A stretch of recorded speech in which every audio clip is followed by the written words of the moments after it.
Hi, friends. Hope everyone's having a good day, Hello. good night, good evening.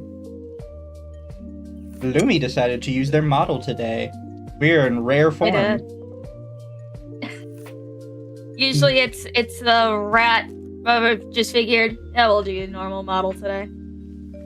Anituber Audit, a new series, or I liked the name. I came up with it today while I was at work, and I was like, you know what, Anituber Audit, I think it works. Yeah. I don't know necessarily new series, because I don't know like where I will find specific videos. I mean, the entirety of Addie's content, it would just be prime fucking material. From her shorts to her full-length videos. It's like just bad take after bad take. I gotta say, on the shelf behind her at the top left, kind of liking the chubby model. Yeah. Is the whole top right needy girl overdose? I believe so. You see they're making an anime for that? I did. Lobon Glue reverted to mermaid. She gives off red flags. Look, chat.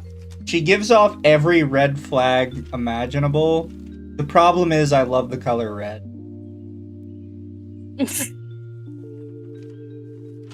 Red flags do not deter me, chat. If anything, they entice you. They bring you in.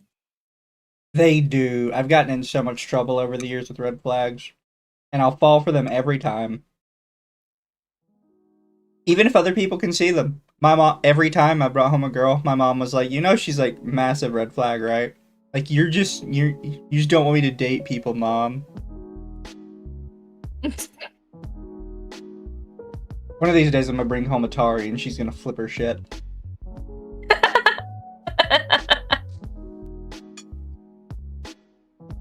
I'm just gonna walk in and be like, what can I say? I hate women. Can't trust them. Oh, god damn it. Looks like her favorite movie would be Scott Pilgrim. She is giving Ramona. She is. But chat, again this week, have stepped up my game and started using Watch Together so me and Lumi can choose to pause together. Instead of, you know, just me on a delayed, like, 5-second pause every time Lumi says. Yeah. Oh, and also, I know, completely random, but I think this would be super cute for you to get done with your pony. Oh yeah, chat, I'm getting a pony. I got this commissioned as a reactive. Oh, that is cute. I could do that. Just like just a still image, just staring at you for not talking, and then just bouncing around for the talking. In chat, before we start tonight, I did want to say that on Twitter today, I got an apology from Straub from all the stuff that happened previously. And as I always like to tell people, I really do not, like, hate any particular person, except, like, 2 or 3. Straub is not on that list, so I am perfectly fine with saying, you know what, apology accepted, we're friends now. But what would you do if, like, one day, for some reason, just, like, common sense fills Sylvie's brain, and he just crawls over and tries to apologize? What would you he's do? one of the people on that hate list.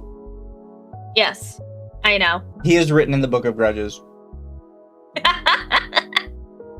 Sylvie and, like, literally 2 other people are written in the Book of Grudges. You know what? Fair. He can apologize all he want. I'm not taking it. Magma says, "Hoi Lumi, happy birthday to Kiddo." Hello, how are you? Maybe not friends. Yeah, maybe not friends, but I'm fine with saying let bygones be bygones. Or as I said on Twitter, it's a puddle under the overpass. Puddle under the... Yeah, it's not like water under the bridge, it's a puddle under the overpass. And now I could just imagine an image of just like you camped under an overpass like a homeless person. It just says puddle under the under the overpass. After I get all the Vox art I want, I'll work on that one. Or you could be the grumpy old troll that lives under the bridge from Dora.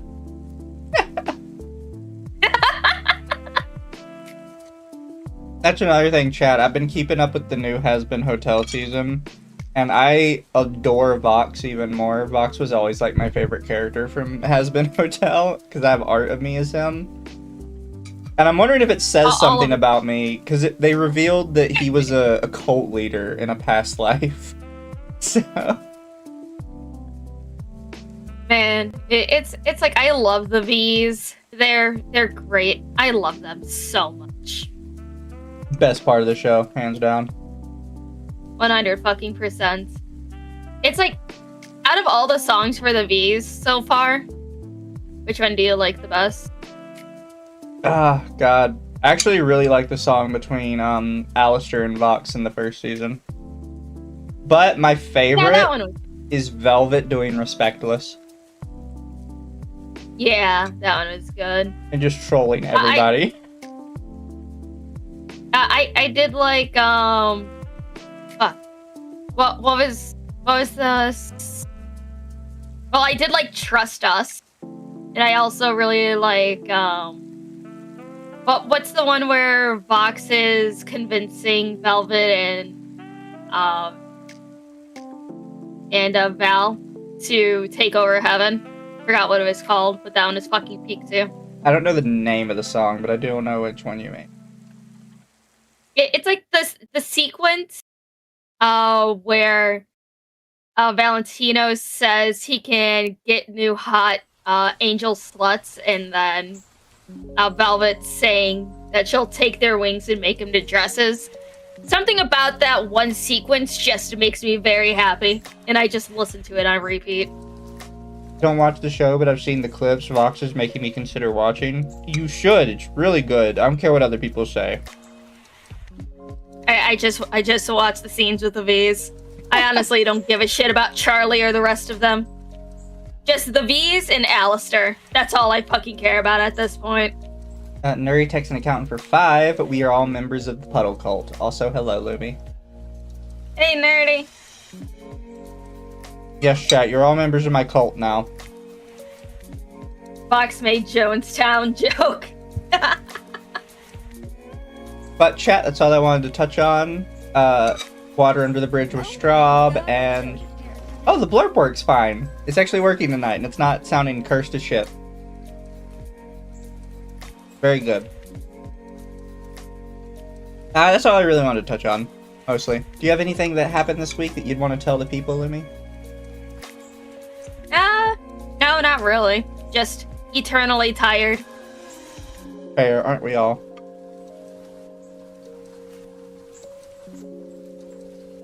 But chat, we will... I've not seen this video, and I believe Lumi has not seen this video either. But we do know the person, so... Hoorah! What am I eating? Oh, I have rice and chicken. I've been trying to pick up healthier foods, so, you know, I get less fat. On the bright side, at least I don't sound fat. I've heard people say that about other people. You sound the furthest from fat. You don't sound fat at all. You don't even sound chunky. You just sound like a puddle. I do. But chat, I hope you guys will enjoy this video with us. It is 36 minutes, which means it'll probably be 7 hours. What is a tourist? Well, typically we think of tourists as being people who are visiting from another place, often with little self-awareness or a lack of cultural understanding. If you're British and have ever worked or commuted within a major city, there is a good chance that you have come across the waves of French tourist kids that are here on their summer holidays, or the walking tours that take up the whole pavement. I swear the working in retail and hospitality during these summer holidays in places like London is like its own form of ritual hazing. It is hellish. It is absolutely hellish. And this idea of tourism brings us on to today's edition of Things Weebs Really Care About. Because for whatever reason, we now have a discourse about anime tourism and new gen Anitubers. Now, as I'm sure you've heard me So, I have to kind of put her in her place right from the start. The reason this is a discussion and the reason people care is because when these tourists come in and they end up making companies look like there is a big money opportunity to be made from them, they deviate away from what the original intent of their product was to try and appease the tourist.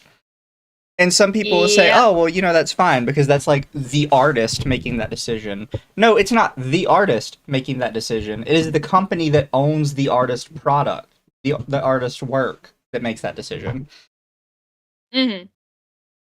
So I just noticed at the bottom where it has her recommended videos, I just see the Twincest one.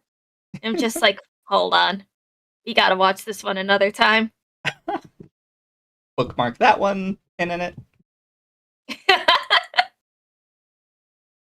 About on before, I am a long-term anime fan. We're talking around 20 years, if not slightly longer, as well as being a figure collector and cosplayer for around 15 years. So I have been in this community, been in this fandom, been in this space for a good long while, all before my preteens, up until now being an adult. I was there for the late 2000s and early 2010s anime conventions. Tangle Miku wig pulling at my scalp and grown men with free hug signs that should be more concerned about their body odor than getting young girls' Leave Pedo Bear attention. alone. And because I've been in this community, this fandom for so long, I do consume all kinds of anime media, and I have encountered and watched all kinds of anime media. Everything from the classic moe blob slice of life anime, which I think we all enjoy in some capacity, whether it be K-On!, Bocchi the Rock, or something in between, all the way to more controversial and polarizing media, which often incites discussions around censorship and what should and shouldn't be within anime. And for a bit of context, I'm kind of in this personal weird grey area when it comes to censorship, purity culture, and fandom. It's actually a topic that I plan to cover in a future video.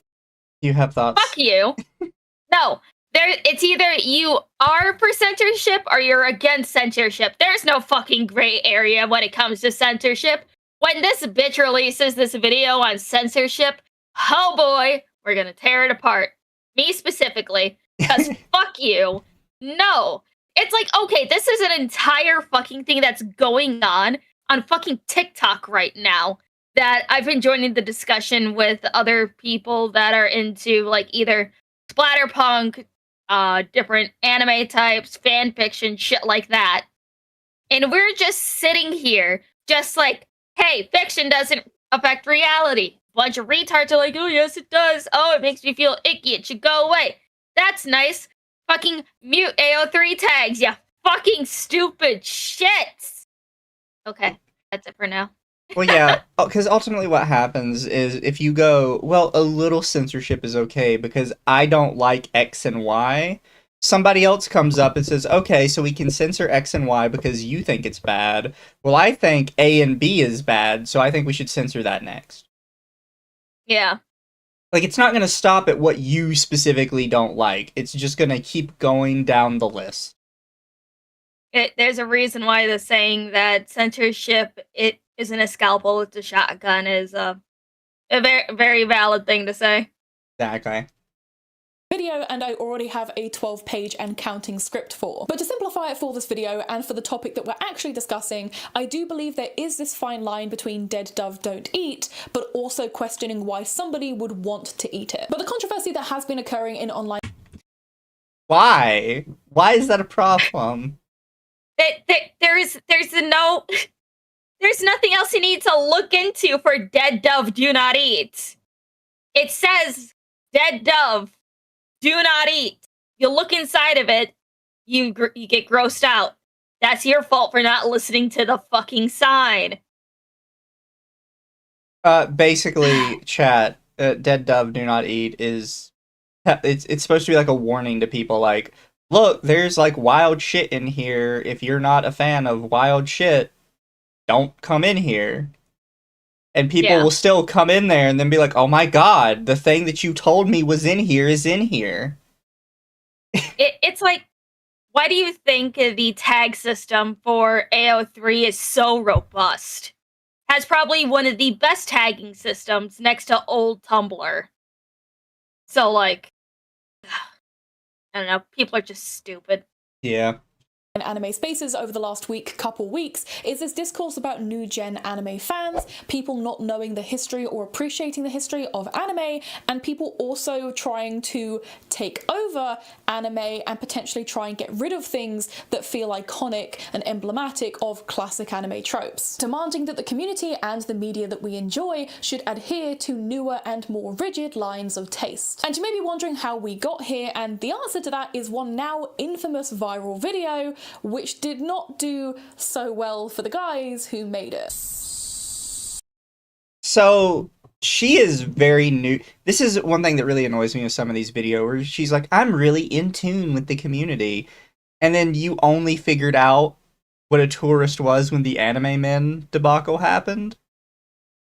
Like, It's like the no. fact that it's like we all know that they are just doing this for the views because they purposely name themselves the anime men because people will just type in the anime man and just be like, "Oh, look at this." Or Yeah. just like accidentally type in men instead of man and then it's like, "Oh, what's this group? Oh, this must be Joey." It's not Joey. It's just these retards. Yes. Well, and it's weird to me when people are like, "Oh, I'm so in tune with the community. I've been involved in this community for 20 years, and you just figured out where the tourist was when this happened. You're clearly not Yeah. that involved in it." Like, it's been a discussion for like the past 3 or 4 years now. Heck, it's been a discussion since COVID. Yeah, where like the terms may have changed because we used to call them COVID weebs. There's also hood weeb, which is a subsect of COVID weeb and anime tourist.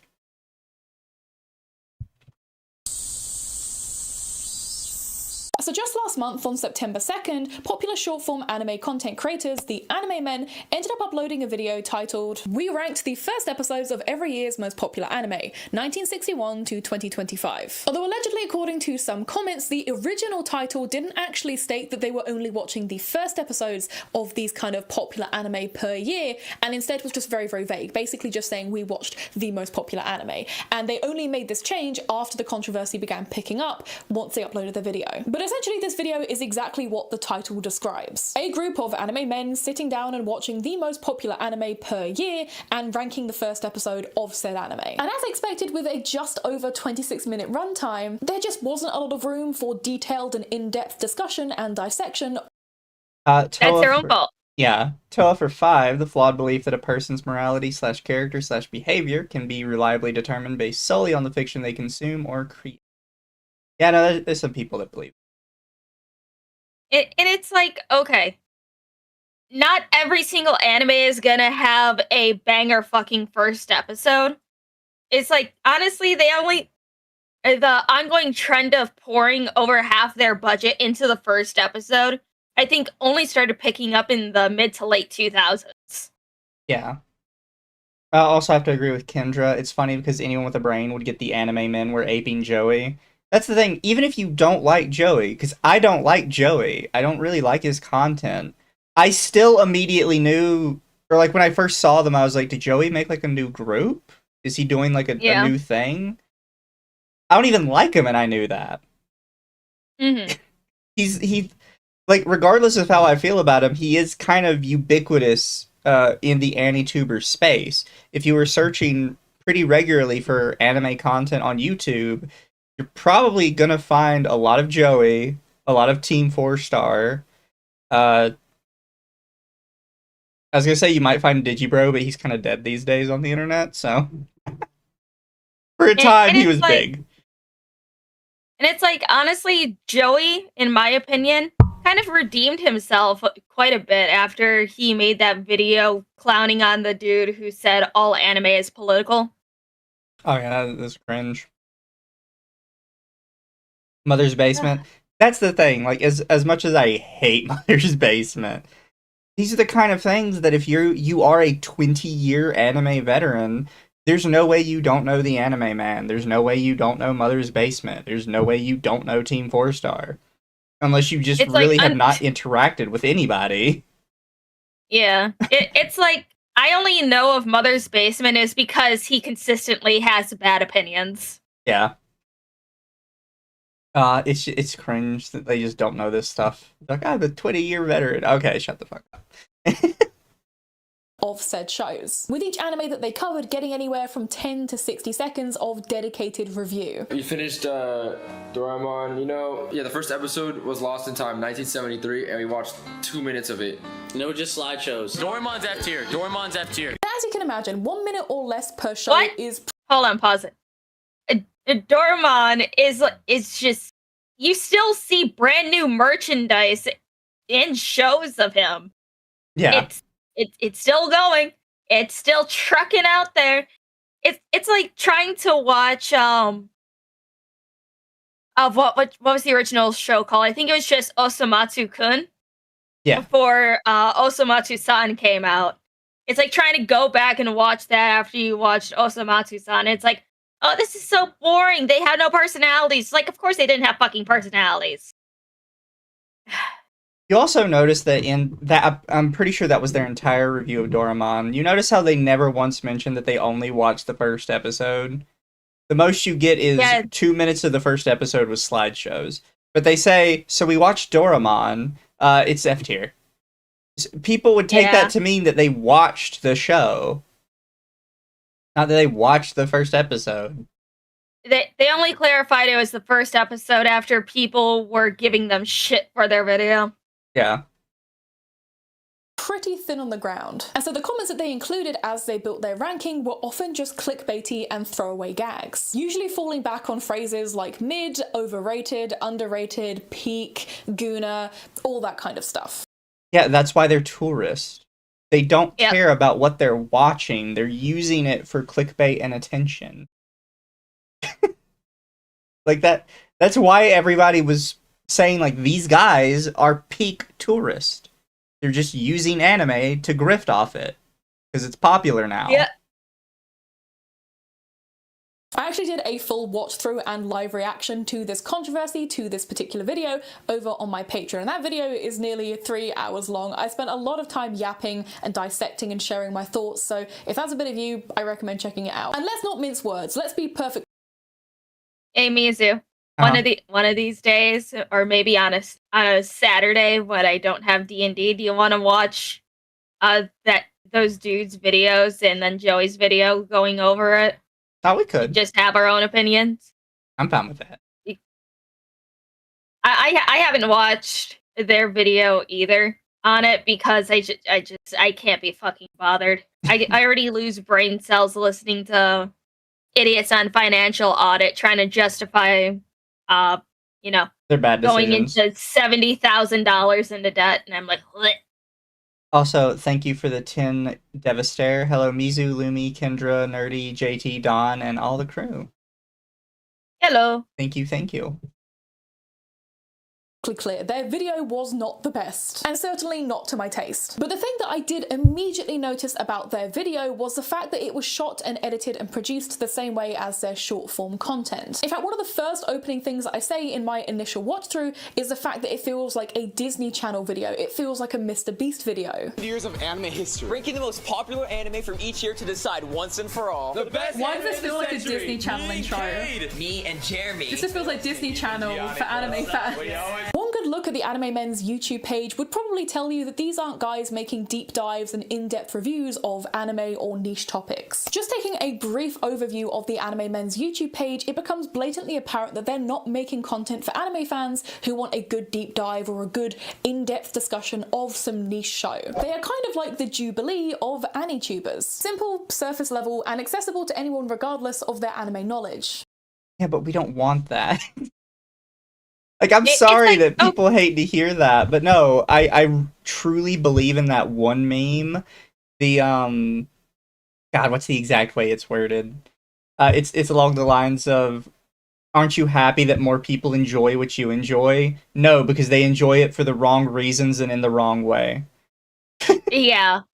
It's like, honestly, with their, with their videos of like 20 haters versus one anime watcher or something like that, makes me think of like some dude thinking he is like the best in a certain topic, but his only knowledge or exposure is via YouTube videos from other people. Yeah. I have to say that I don't understand why she hasn't picked this up yet when she was like scrolling through their page. She is correct that if you look through their page, it looks like it's trying to like gimp Mr. Beast or Disney Channel or all this stuff. But she wrongfully makes the assumption that, oh, that's because they're just trying to make base level anime stuff that's accessible for people. No, if you look through their channel, they're literally copying thumbnails from every popular channel on the platform. They're not doing it to like have some base level fun with anime. They're doing it solely for money. That's why they're aping so many people's shit when they're doing it. It's like what Yak in chat said, Adi Shankar liked Devil May Cry, and I can assure you a majority of fans do not like that fact. Exactly. Adi Shankar likes a lot of stuff, and he's even publicly said that he likes when the media he supposedly likes is failing, because then he can be the savior for it. No. Fuck him. I hate that man. Like, oh my fucking god. As when he did his stupid little fucking nerd pitch on, oh, I like anime and manga just like you guys. It's like, no, no, no, no, no. You get those unwrapped volumes of Berserk off your fucking desk. You are not touching it. He has the Fuck you, IP of Adi. Duke Nukem. Well, don't worry, Duke Nukem kind of sucked for years already. Like, I hate to tell people that one. He can't do much worse to it at this point. Except he's probably gonna make Duke a feminist. We all know it. I was about to say he's gonna make Duke a black feminist. In my opinion, as somebody who did film and editing as their university degree and obviously does content creation as a full-time job, their video does come across as wanting to just be very, very easy to clip for short-form content. The way that they structure it, the way that they blast through all of these different shows, makes it really, really easy for them to cover the whole of the 70s or the 80s within the time period allowed on YouTube Shorts, TikTok and Instagram Reels, all of which are arguably their most popular and highest earning ways of bringing in income. I have to probably correct her on this one.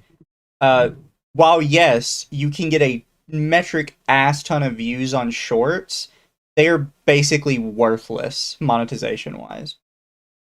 Yeah.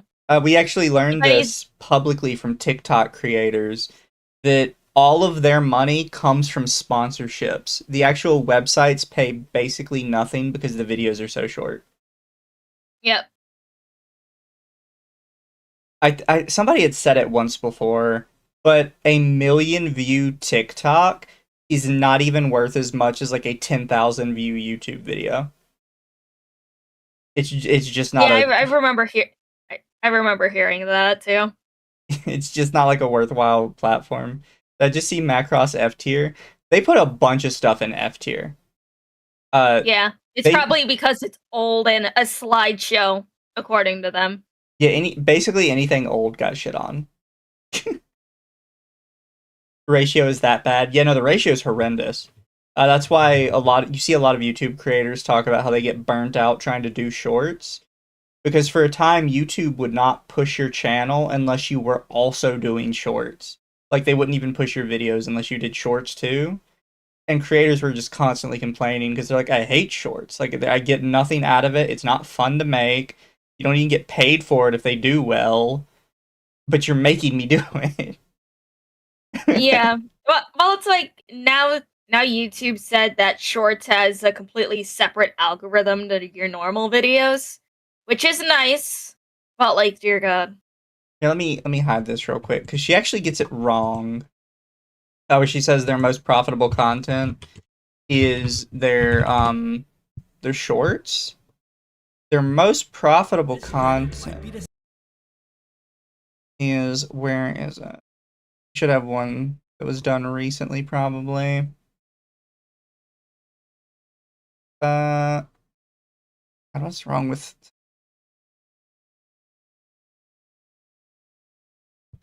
Yeah, so wrong one. Their most popular content are these mashup videos. Where they do like some stupid meme shit to get children's involved in it, like Ultimate Anime Battle Royale and Guess the Anime Opening Boys vs. Girls. These are 1.3 million view videos on this. And then the other big thing they get popular for them are these videos. This one actually did not do well, probably because I think this is like I think this is a channel opening for them. Yeah, here it is. 41 million views on this. Jesus. So what they're doing is and this is how you could really like call them grifters, and I hate that they do this, is because they're just straight up lying. They put the Vivo logo on it, which that sets something off in most people's brains, because everybody knows that Vivo is a large and reputable company that owns a lot of official like music videos. So they falsely put the Vivo logo on it, and then they put a music video on attached to it, and it's just Dan to Dan Otanoke music video. If somebody was just scrolling through looking for the Dan to Dan opening and saw this, they would assume this was official content for the anime. It's not. And they do this with all of their opening videos, is they make it look like it's official content that's linked to the anime. And well, don't forget, it's like with the Beastars one. It also says official video on it. Yeah. Like they word it in these ways that they know is lying, but they do it anyways. And these are the most popular videos, not by like a short amount either. I just scrolled through their shit. One of their videos is called "I Tried Reading All of Berserk in 24 Hours." Motherfucker. Yeah. But yeah, if you go to their channel and you look at specifically anything that says music video, like they have one, Bling Bang Bang Born, and then they put official music video on it, 33 million views. Like, they're not getting these views because people want their anime takes or they're making anime accessible. They're getting these views because people are mistaking it for official content. Wait, hold on. It took this dude 6 hours to get to the eclipse. Really? Hold on. How far does he get in 24 hours? Hold on. What page is that?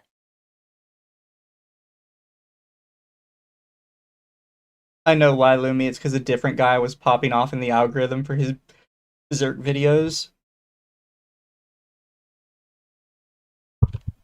He did. What the fuck? It seems like they would do that, yeah. Oh my god. I hate these guys so much. Did they get to the end of the first arc? It looks like they got to... They didn't even get to the Fantasia arc. Must not have been reading much. You. Read Berserk in college, so it was hard to read it, but I read the whole thing in about a month. Yeah.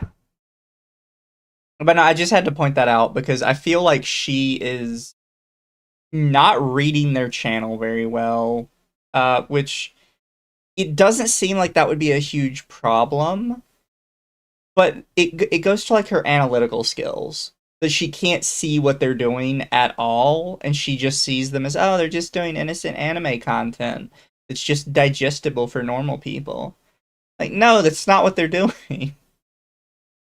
They're intentionally lying and being deceitful to try and make money off anime.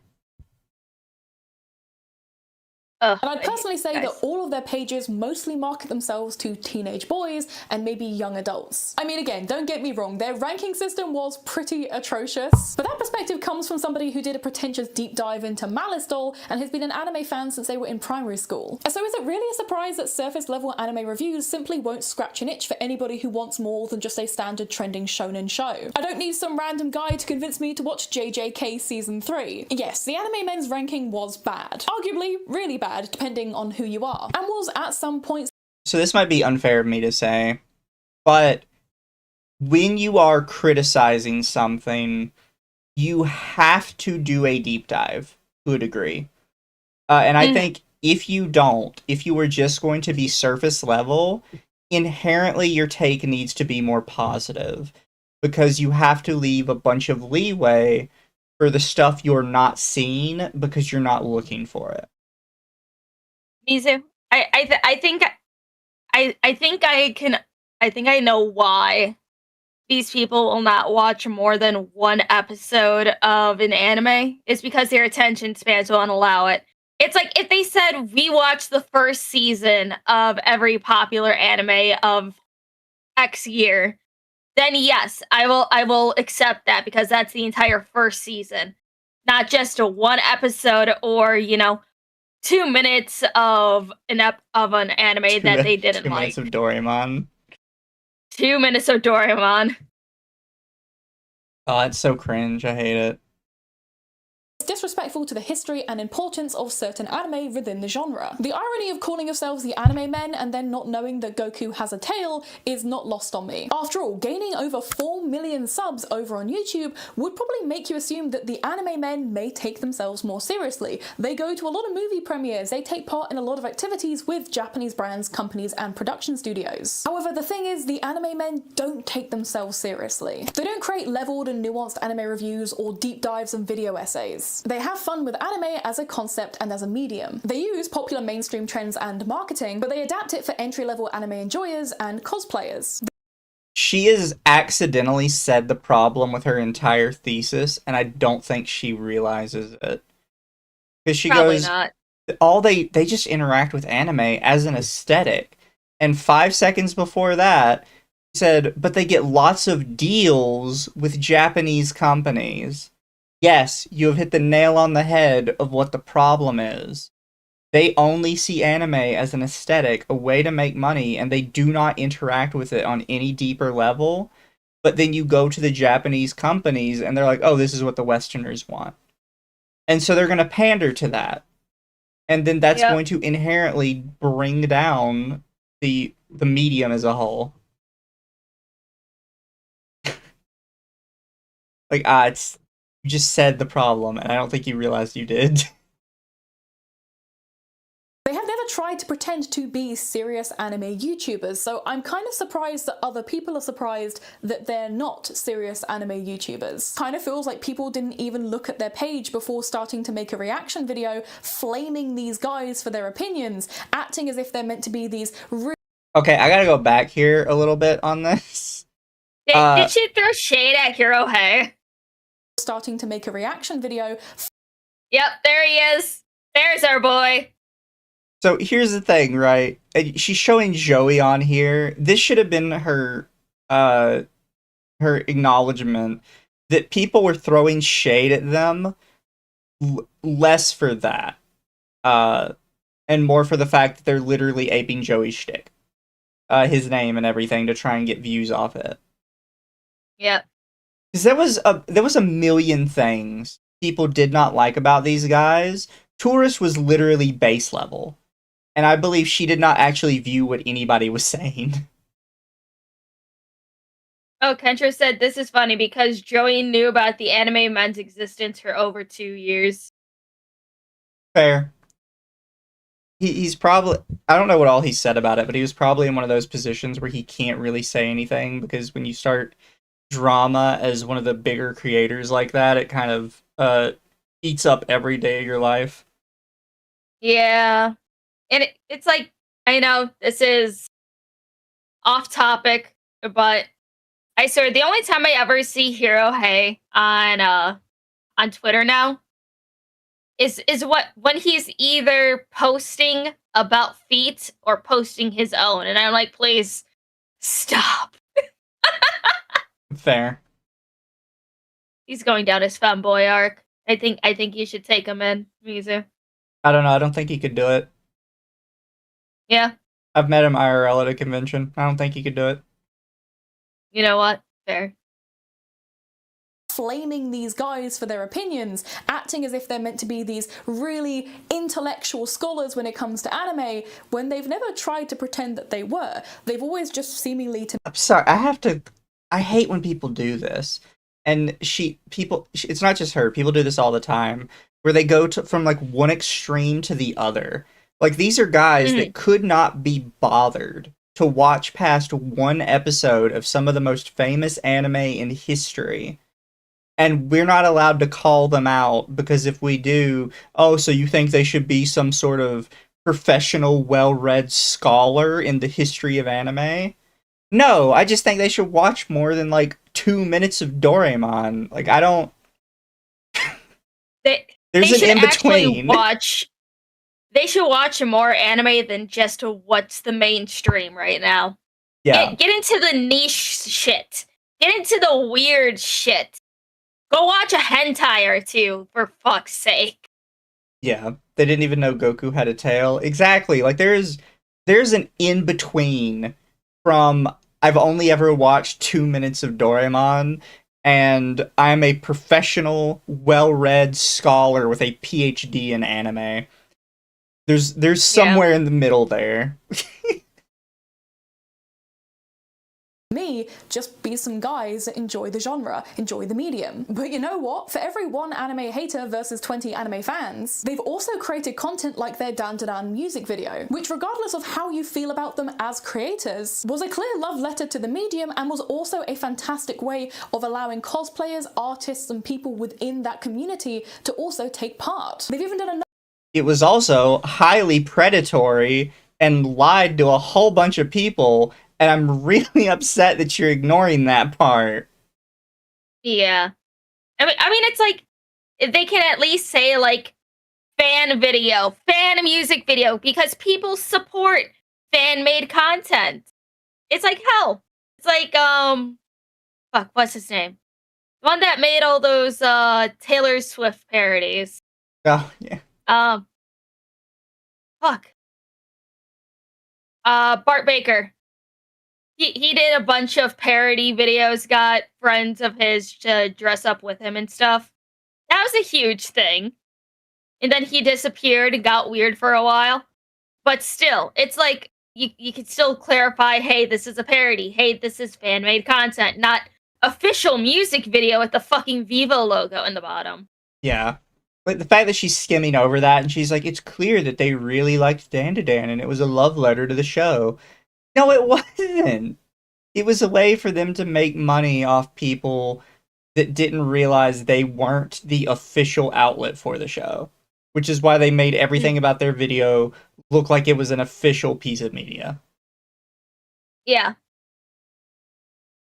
another official music video in collaboration with Sony Music Japan for their Beastars OP, which again was another very well made music video. And to be honest, a lot of my online mutuals in both anime and cosplay have at some point worked with these guys, whether it be on their YouTube videos or their short form. And as you may know, in the cosplay community, word spreads fast, like really fast. If somebody is an asshole, you'll definitely hear about it despite being on the other side of the world. And I'm not gonna lie, I've never actually heard anything bad about these guys. I've never heard anything negative about them. From what I can tell, people enjoy working with them and that's why they go back to work with them. However, this video's fumble did not go unnoticed and quickly gained the ire and anger from the— Is this a nepotism video? Possibly. You know, people in my community, the cosplay community, talk and everybody says they're wonderful people. Ah, interesting. But also don't, and it's like, don't forget, the cosplay community, there's a lot of very desperate cosplayers that won't get the attention of a lot of popular brands and stuff. So they'll do just about anything to get attention. Because, you know, if you want to be a well-known cosplayer, you have to be the 1% of the 1%. You gotta make your own costumes or get sponsored by costume companies. It's like, you're not gonna be the next Jessica Nigiri, I'm sorry. Exactly. the wider online anime community. A lot of people initially assumed that this was rage bait, assuming that no seasoned anime fan could possibly have such uneducated takes on such classic shows. There were comments from popular creators like Rubber Ross saying, "Saw the clips of this video floating around and wanted to come here to personally call you guys tourists." All the way Face Rubber Ross, good for him. This is when you need to know you're probably on the wrong side of an argument. When fucking Ross, of all people, comes in and insults you. That dude has been mean like 3 times in his entire existence. And this is one of them. It's like Ross is probably one of the most laid back dudes in existence. In the fact that he's just like, y'all fucking suck. Exactly. Like, come on. 2 very quick reaction videos from long-standing community members such as— Oh, this is something else I have to mention, because I don't think people realize nobody in the anime community knew who the anime men were until this blow up. Yeah. Like, they had a lot of views from other tourists and kids and shit. Nobody that was actually involved in anime ever came across their videos. And that should really say something about what kind of community they were, like, gathering. Mm. When you're that big and nobody in the medium you're all about knows who you are, Ugh. Aki Dearest and Anime America. There is a channel called The Anime Men. I know that sounds a lot like probably Joey's channel, but these are plural men. Wait, and hold Joey's on. is singular. Hold on. The Anime Men has more subscribers than Joey does? Looks like it. I know that sounds a lot like. Yep. It's like I get Joey slowed down on his content. Hold on, Joey only made 1.5k videos. I guess.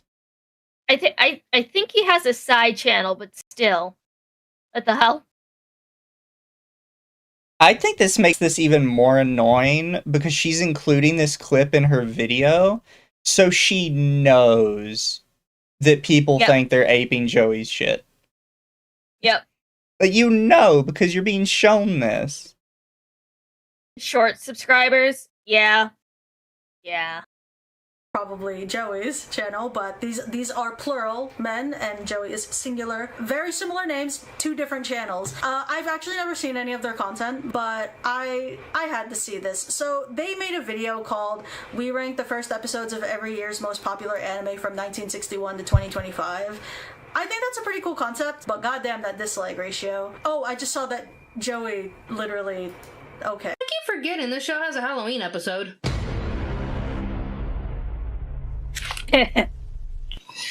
Hate being interrupted. With some of the criticism just starting to turn plain nasty, with videos titled "Delete your channel now!" and using the R slur in the thumbnail to describe these guys. But what? Retard.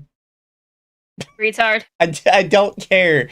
I cannot with people going the R slur. Oh, but Misu, it might hurt somebody's feelings. You know what else is the R slur? Stupid. Slow.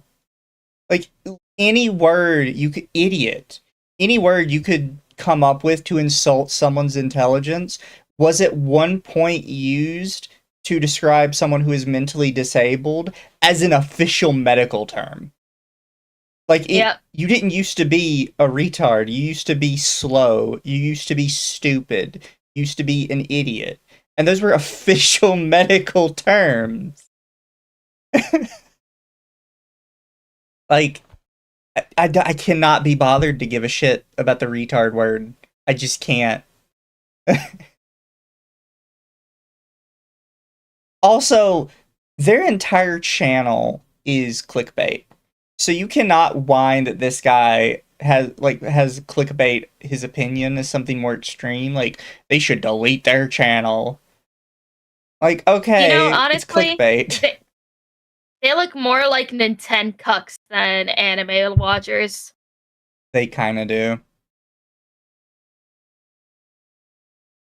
That is weird, like their merch. Although I think I see Tony Chopper on the thing up here.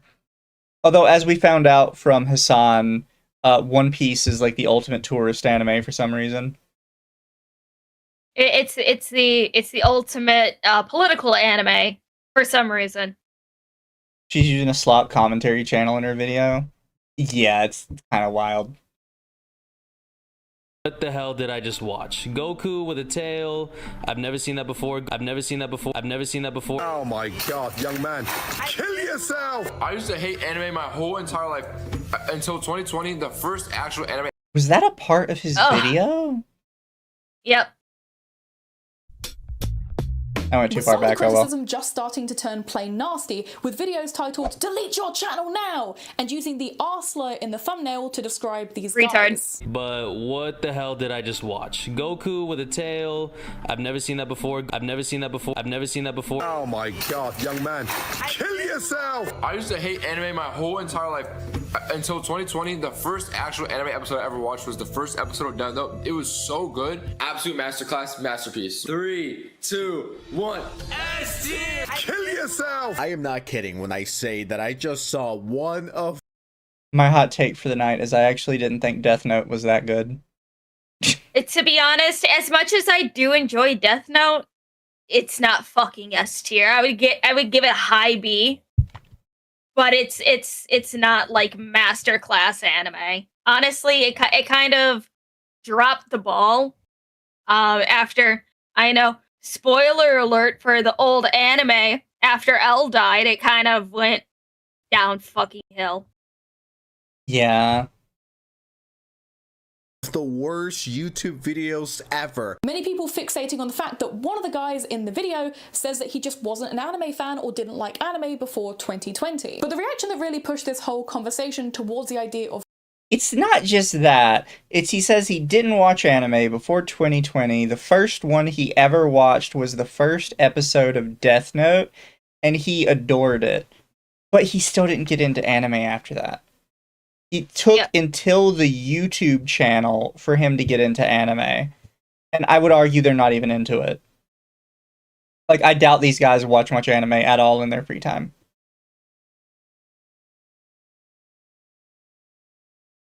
tourism was a video by Joey the Anime Man titled The Anime Tourism Problem.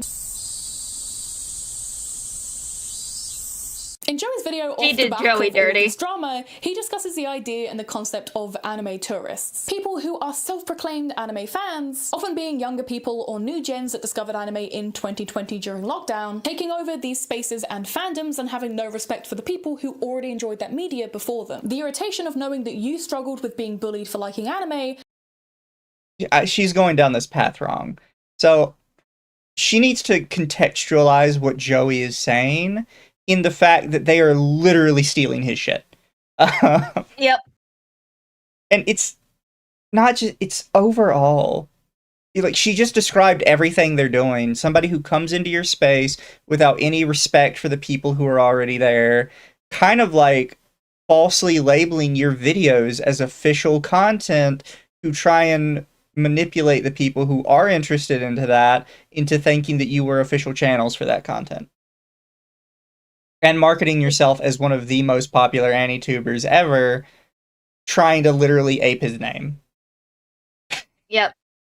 It's just so stupid because these are the same type of people that are like, oh man, you gotta get all the weirdos out of here. It's like you're encroaching on the weirdo space. Exactly. Man. And now the people that could have or would have bullied you as a kid now get to turn around and make anime part of their personality too.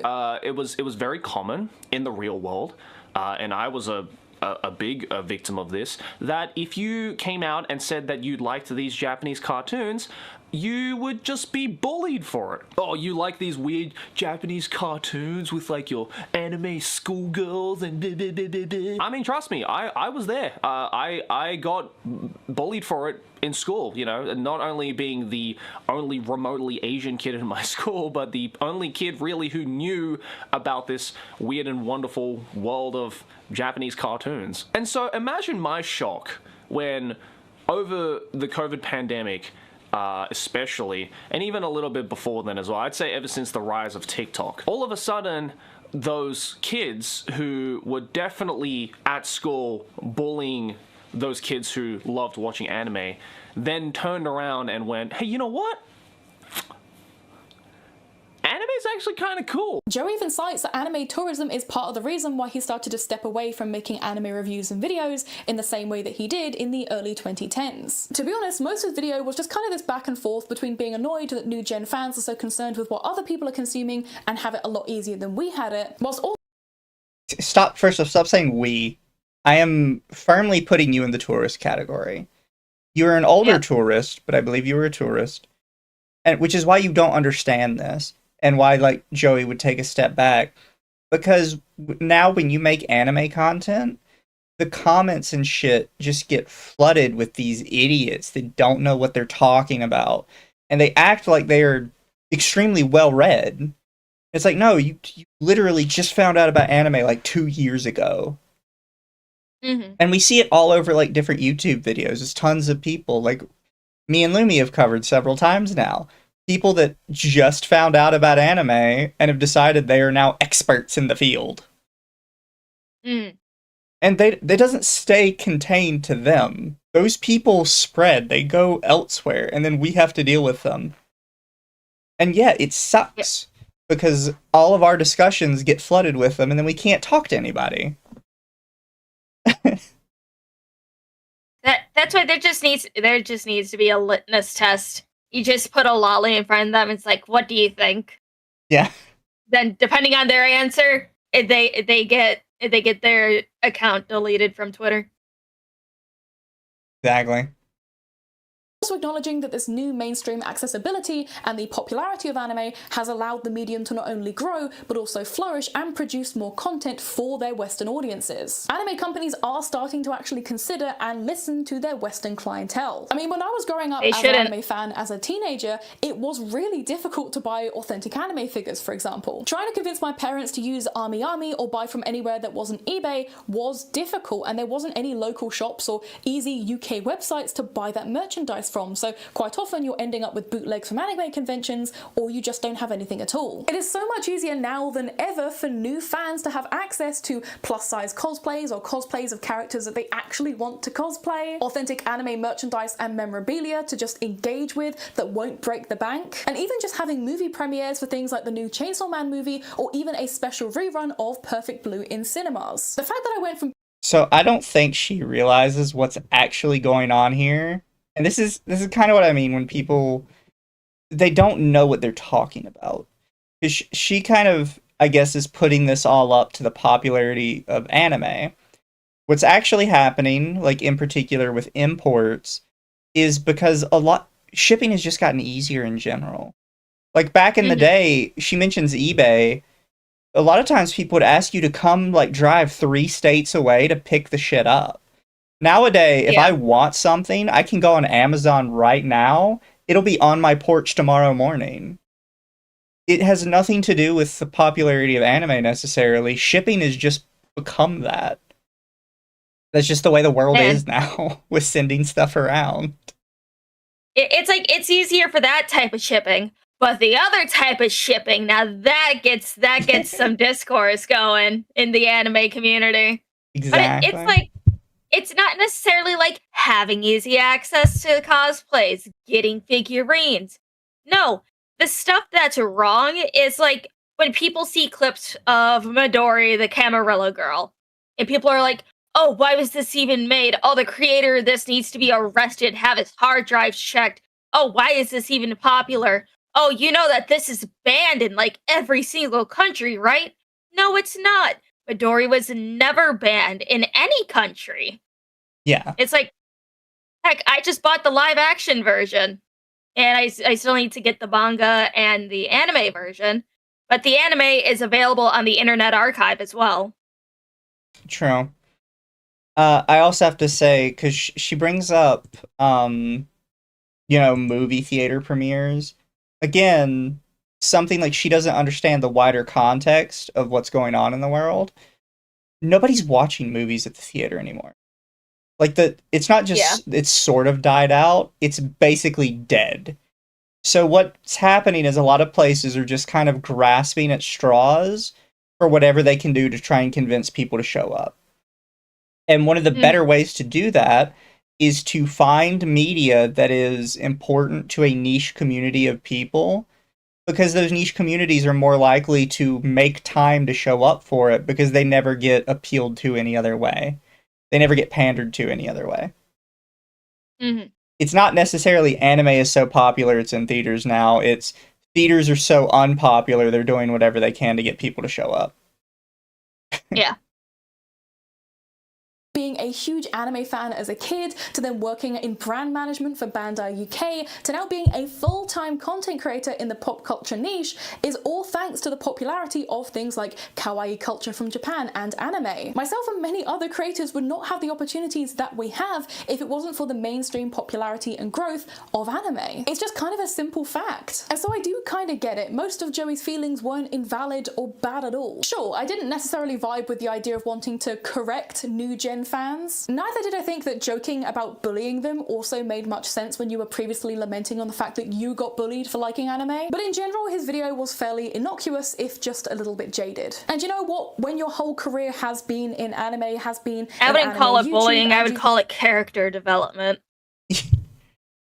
I think I'm kind of with Lumi on this. To a degree, from what I've seen from Joey lately, I think he started to sort of realize that his enjoyment of anime is kind of being ruined by some of the same people he made anime accessible to. Yeah, because it's like it's a monkey's paw situation, that's for fucking sure, or a double-edged sword. You want more people to enjoy it, but now the types of people that are enjoying it are the people that you don't want around you. It's like, honestly, I'm sorry, I don't know much about the people that he interacts with on the Trash Taste podcast, but his co-hosts are the exact people he probably didn't want involved in anime. Exactly. The Watch Together room, for some reason, exploded on me and is just not letting me back in. I'm very confused. Hold on. Invitationally copy to clipboard. Okay, hold on. Let me send you the link. Can't believe you killed it, Mizu. I don't know what I did.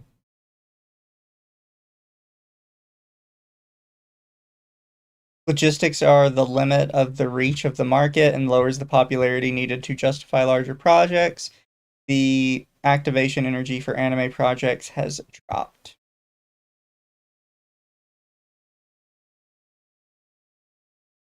Wasn't Hassan on Trash Taste? He was a guest twice on the Trash Taste podcast. That was 2 times too many, in my opinion. Okay, there we go. Let me back in. Yeah. Made such a name for yourself in that sphere, you're probably allowed to be a little bit jaded. But just like anyone, Joey isn't immune from having a bad take or a lack of research in his content. In his most recent video, The Disturbing Bottom of the Anime Iceberg Explained, he goes on to mention the 3-part OVA series Malice Doll. Okay, we're getting extremely unfair here. Like, we're comparing Joey's take on something that is so obscure and so unknown that it's likely locked up in physical Japanese libraries to not knowing Goku has a fucking tail. Yeah. This is not a fair comparison. Joey had a bad take about Malice Doll. The fuck is Malice Doll? Like, that to me, that sounds like something that's literally... Let's see. Malice Doll is a 2001 Japanese computer-generated original video animation directed by Kitaro Matsunaga and written by Chikai Konaka. The fact the that Wikipedia there are 2 page voice is literally just a plot description. There's nothing else here. There's 2 voice actresses named Ryoka for this, and that is fantastic. Like, okay. Oh, of course. Addie made a video on Malice Doll. The weirdest anime you've never seen, Addie. Shut up, Addie. Okay, so you're gonna be upset with him because he didn't know about your specific niche hyperfixation when he was covering an anime iceberg of the most obscure shit known to man. That's not him having a bad take. I am Doll, and I will give you a kiss. And if you're not familiar with me, I actually did a full deep dive and breakdown of Malice Doll on my channel a couple of months ago. In Joe's 3.5-minute section on this particular anime, he criticizes the animation pretty harshly, something which the actual story of Malice Doll was actually crafted around due to budget and animation limitations. It's actually a really interesting story when it comes to how it was created. And then after this, he also goes on to incorrectly assume that the writer for this series was a woman, all despite him being familiar with the writer's other works such as Serial Experiments Lane. This surface level mistake and the mocking of the animation can be framed and criticized in the exact same way as the anime men. If we're going to roast people for not enjoying... No, it can't. No, it fucking can't. Look, just because you had to craft your work around the fact that you did not have money, that doesn't mean it still doesn't look bad. Like, there's a half it is I don't think it's an entire episode. I think it's half an episode of the original run of Panty and Stocking that is drawn in fucking crayon. And I can, on the one hand, I can understand that it is drawn in crayon because the previous episode had some of the best animation that I would argue to this day has ever been put out. It is a fantastic scene.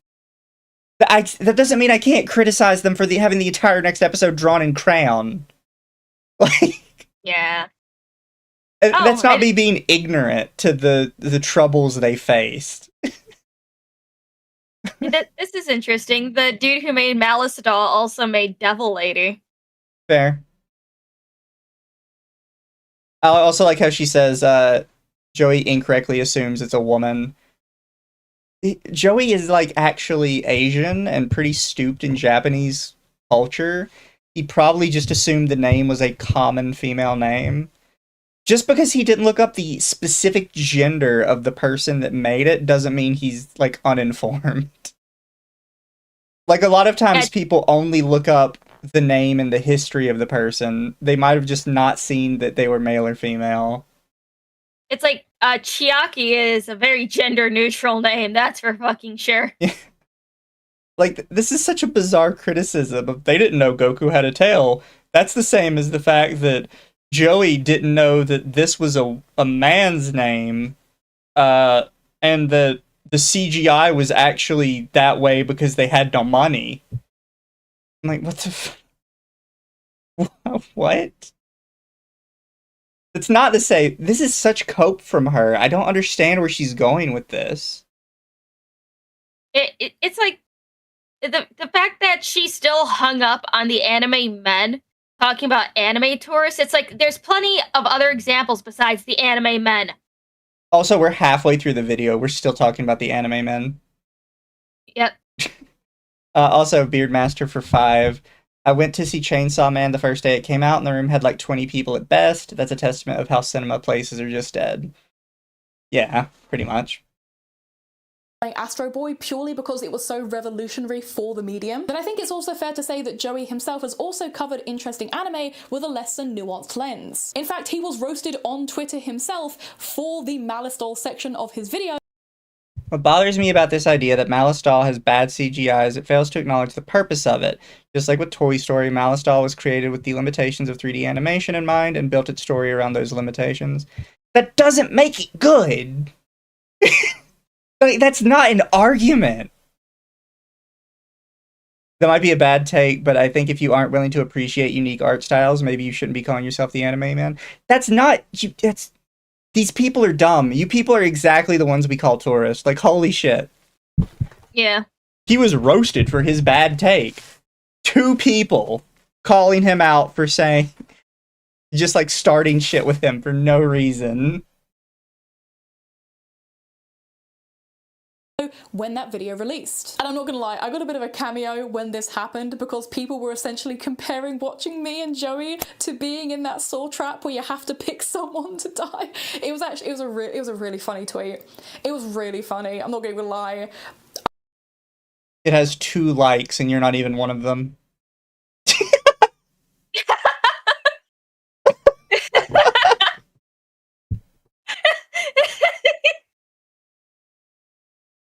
Guys, it was so funny. Oh my god. You didn't even like it. No. Look at, she searched specifically for her name. Look how it's highlighted. Yeah. Oh my god. That's she so ego funny. searches. Oh. I also like how she's, like, oh, you know, people were comparing me to Joey. You mean this guy? This one dude? She's just shilling herself at this point. 100%. Honestly, this is starting to feel like it's an attack on Joey. Because, like, she's ignoring the fact that the anime man is gimping his shit. She just skimmed over that completely. And then she's spending all this time trying to tear down Joey as, like, a prominent voice in the space. Which, again, I don't even like Joey that much. I'm gonna guess something patriarchy, something punching up, something give me attention. I get this is so weird that she's like hung up on this Joey thing. She just doesn't like him. Nope. I appreciate that. That was actually really, really funny. But there was one portion of Joey's video on anime tourism that actually gained a lot of notoriety and virality on short-form platforms like TikTok. This being the comparison of the colonization of America and the discovery of America by Christopher Columbus and anime tourism. I don't remember where I saw it, but I remember seeing a comment on like a TikTok or a YouTube video or something where somebody called these anime tourists, or at least this new rise or era of anime tourists as the Columbus era of anime. You know, much like Christopher Columbus, who went to the Americas, mistook it for India, and called the natives now a term that I'm not allowed to say anymore. Now, to be fair, Joey states that this is an allegory that he's heard before as opposed to one that he's come up with himself. But he does go on to agree with the sentiment and even double down on the idea that anime tourists are colonizing the community and colonizing the medium. You know, he was like, well, He's Asian. You are an extremely white girl. If we're playing like these games, you have to admit that he has more like clout than you in this specific field. Don't forget, she is trigger warning British. So disconnect again. What the fuck? Why does it not like me tonight? I don't know. Oh, I had figured out earlier what the problem was. Yeah. It wants me to use like a different name every time. I see. I guess because it reads the previous name has been taken. I don't know why it's dying on me. I know, it's weird. She's worse. She's British. Columbus era. Oh, so I've talked about this on Twitter before.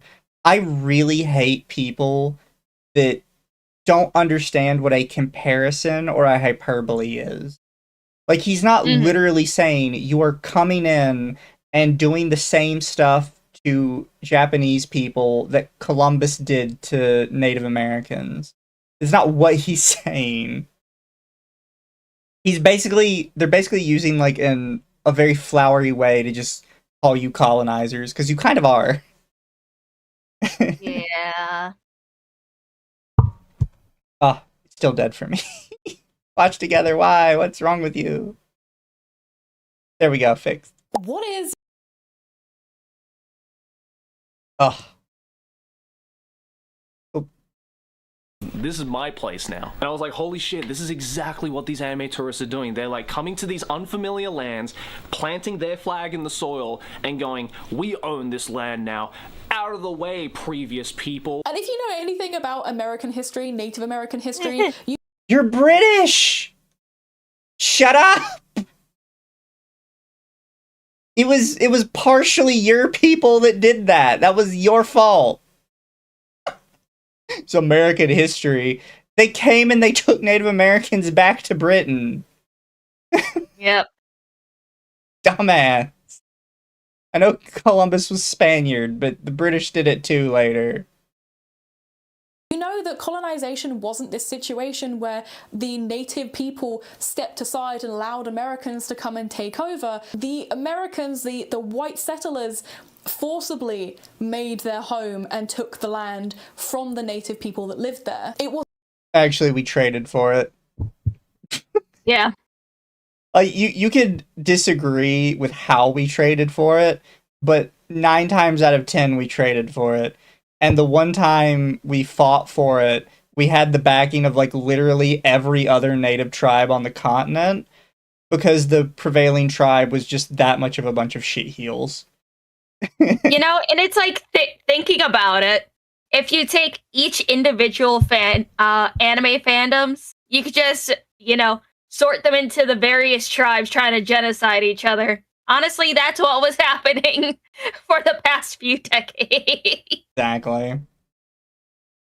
a takeover that was paved with the blood of the indigenous people, the erasure of their culture, and the stealing of their land. And the treatment of Native Americans is still a big issue, including the ongoing femicide and high rates of violence that Native American women face in America. And look, I'm not dense. By who?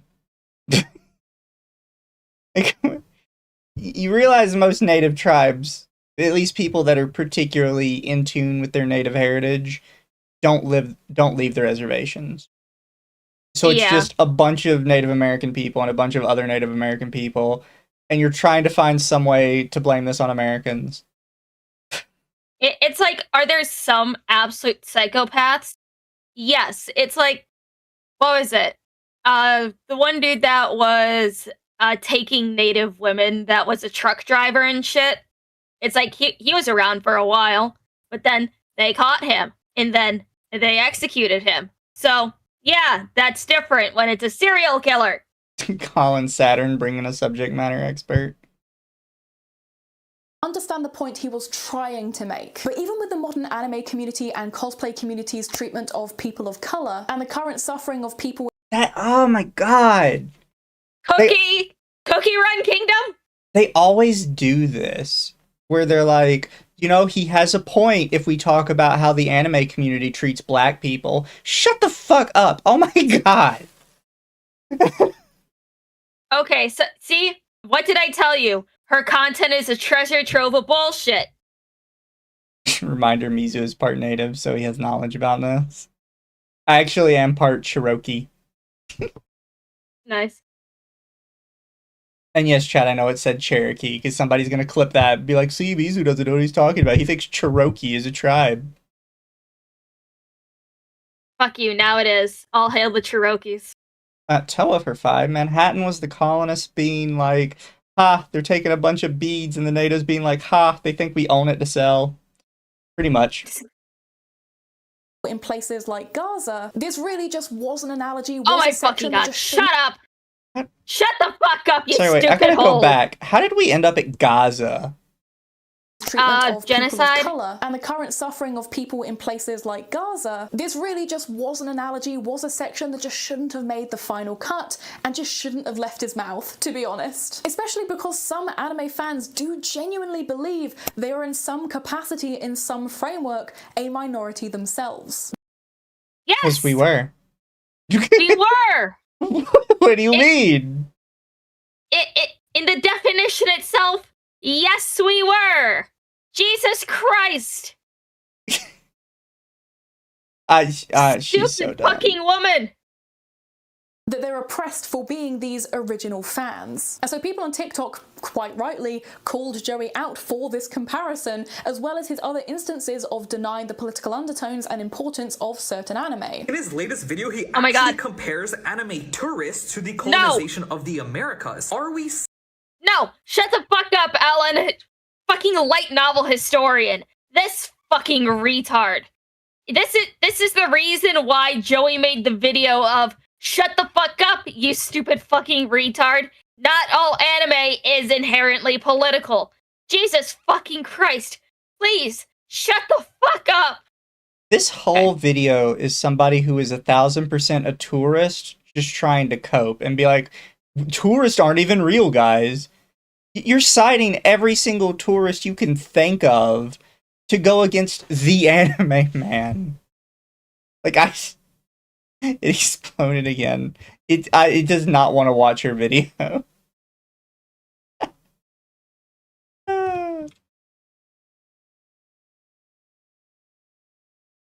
Still films and vertical opinion discarded. No, he's on TikTok. So everybody on TikTok films in vertical, I'm pretty sure. I think you have to still. Agrees with Hassan's One Piece take.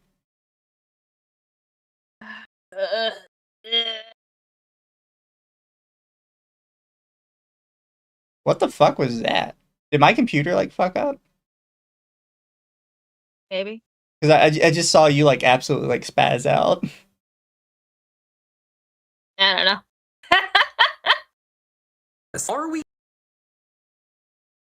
Are we serious right now? You are really comparing anime becoming mainstream to the death of millions and countless atrocity. My God. Just so we're clear, because people always say this, they just say like random ass numbers.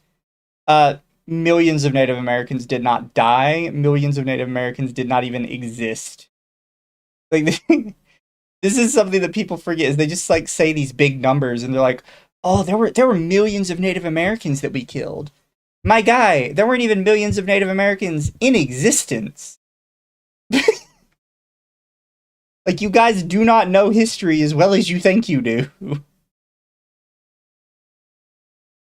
Devastator for 5. Thank you, Lumi, for that. You too, Mizu. You're welcome. Hi. Chill. It's not that deep. May I remind you, we are literally talking about Japanese cartoons.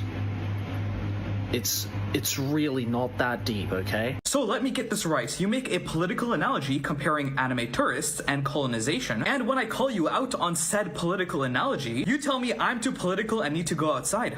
Alright, bro. Yeah, you do. Yep.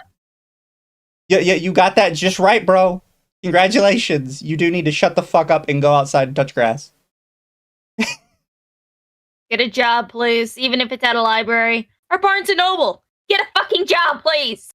Clarify my point in your parts of the video. All I was saying is that I find it embarrassing how some anime fans act like victims whenever new people, let's call them normies, join the community. I'm not saying you're one of the extreme voices. In fact, I thought you were pretty light. My only issue was the comparison. As a major figure in the community, you're almost normalizing this analogy, and in doing so, giving more ammo to these extreme fans. If you've been paying attention recently, you would have noticed the community has gotten pretty extreme and reactionary. Just look at the controversy with Bocchi the Rock that's happening right now. I find often that the term anime tourist is at the center of all of this. Honestly, it's starting to feel a lot like the pipeline we saw in the gaming community back in the late 2010s. I don't think you're personally pushing this rhetoric, but I included your analogy in my last video because— Wait, hold on. Gaming community in the late 2010s. Is he He's talking about the Gamergate? alt-right. No, he's talking about the alt-right pipeline. Okay. I was about to say, like, please don't tell me you're talking about Gamergate. No, it's related to Gamergate. It's gamers, Gamergate, alt-right. That's what the alt-right pipeline was. It's so fucking stupid.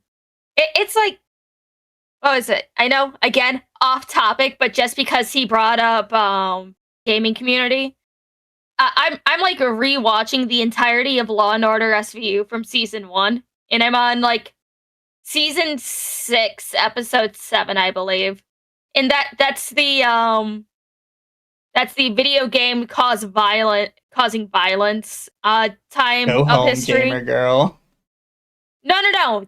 This one was way before that. That was the Gamergate episode. Oh, this is the one where they this thought one like Call of Duty was causing people to be like evil. What was causing kids to run over prostitutes and rob them? Yeah, Grand Theft Auto. Sorry. Yeah. It's like it's starting to give off the vibes of that again. Yeah. Video because it truly reflects how these anti-tourists see themselves. And also, side note about the two political parts, I don't think you can separate art and politics, and anime is no exception. Politics is an inherent aspect of art itself, so in response to your comment saying it's not that deep. May I remind you, we are literally talking about Japanese cartoons. Okay, so if there's no separation between art and politics, what is the political meaning for the banana taped to a wall? Exactly. No, what they mean when they say this, and they think they're so clever for saying this, is that all people have political beliefs, and with their making art, their political beliefs are naturally going to come through in one way or another. Like, if you are inherently kind of a capitalist, and you're writing a story about an ultimately good government society, that society's probably going to be capitalist, because you just naturally see capitalist as a good thing. But that doesn't necessarily mean you're writing like capitalist propaganda. It's what you wrote, what you knew. It's not inherently political. You might not even touch on it. like directly. You might just be like, oh, people just buy things because I needed my character to buy something from the store. Like, it doesn't necessarily mean that you were making it political. Mm-hmm. It's really not. It's in fact is that deep. Somebody that actually had a sound soul residing within a sound body would not be making the comments that Joey the Anime Man is making right now. Because why is he online doubling, tripling down on the fact that he compared people who are bringing out valid conversations? Okay. Sound soul with a sound mind with a sound body. So are you saying that Chrono was all there? You really think Chrono was all there? Also, you can't show this girl's TikTok while you're trying to prove like how good your side is. She's literally saying that Joey does not have a sound mind and sound body. I don't think you understand the implications of accusing somebody of that. She's basically just calling him like a demon. Yep. Why are we still on Joey? I genuinely think this video is just her being mad at Joey. Now that we're watching it, I don't think there's any other value to this video. Towards the anime community and the manga industry overall. He calls them anime tourists, which I really want to start thinking it's a dog whistle now, and compares them to Christopher Columbus discovering the Americas for the first time. Who would say something like this in their sound mind? Hey, Joey, I don't mean to be the bearer of bad news to you, but it is that deep. It really is that deep. And I just can't, in like good conscience, understand why you believe that 100 million. I don't want to take the opinion of someone with Christmas lights up on their wall. Yeah. Also, chat. She's a dumbass. Still think she's kind of hot. I'm just, yeah, at least one time.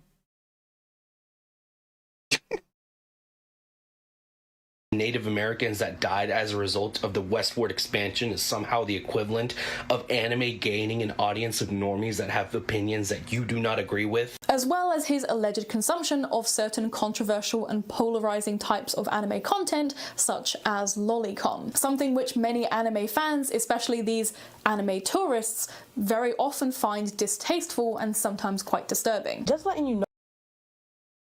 And that's why you're a tourist. Oh no! Tell us where the lolly touched you.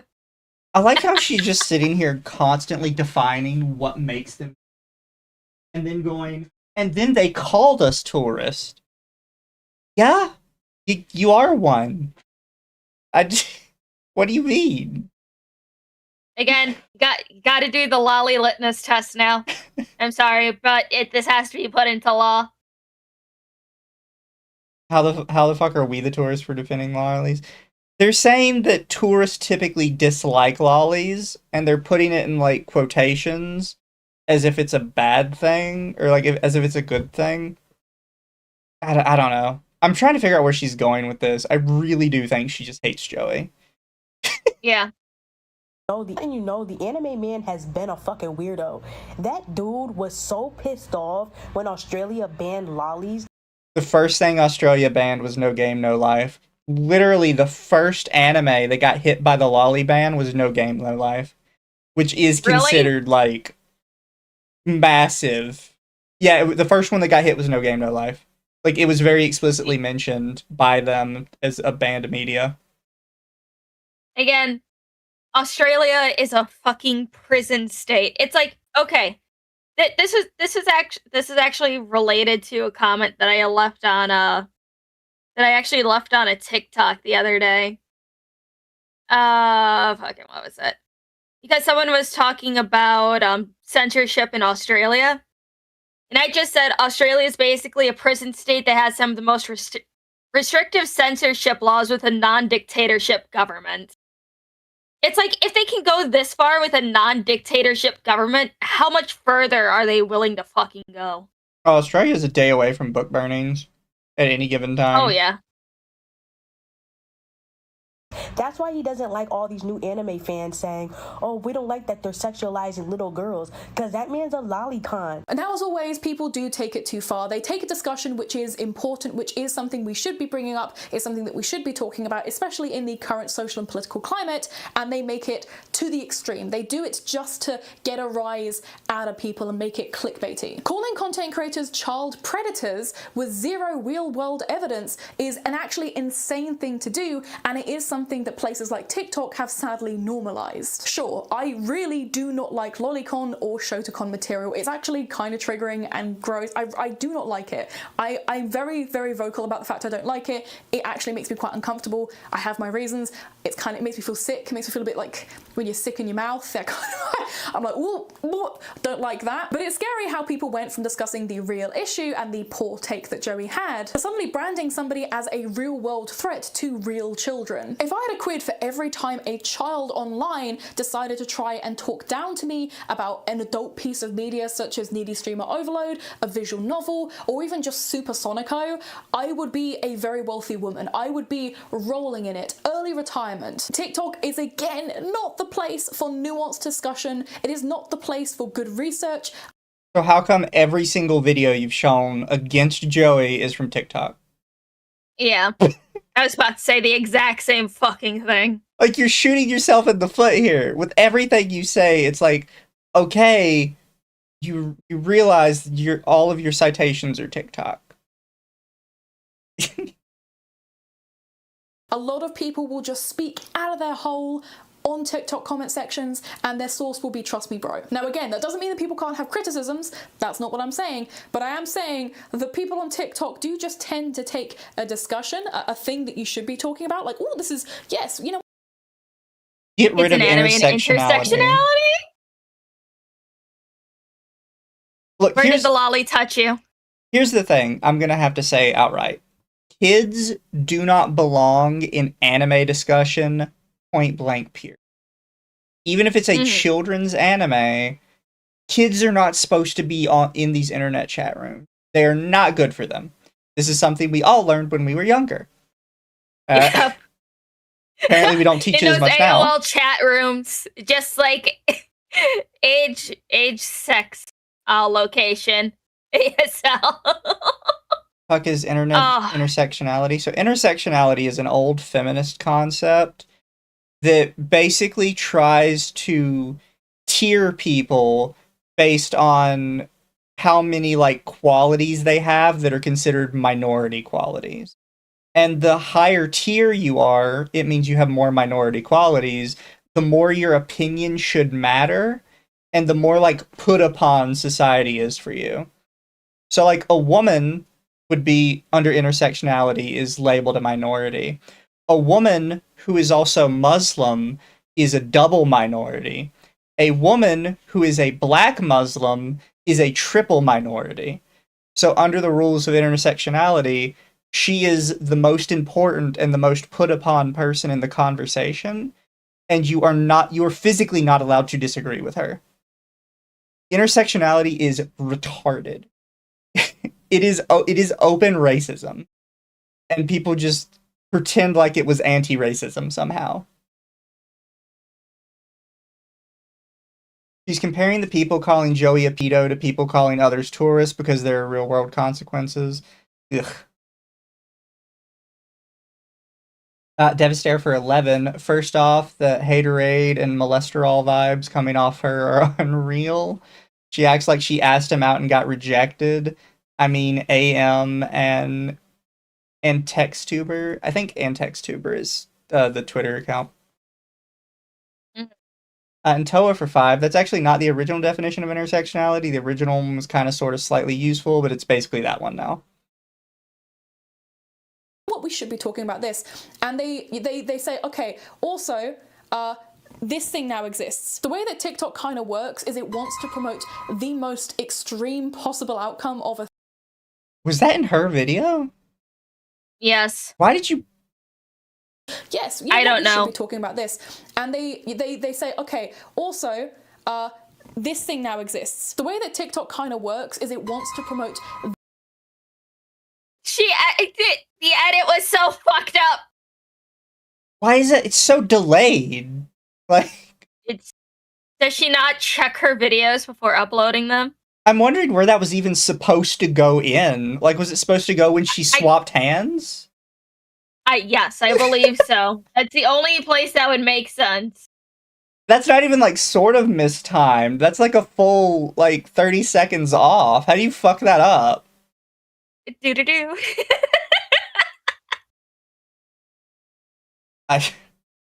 Whatever.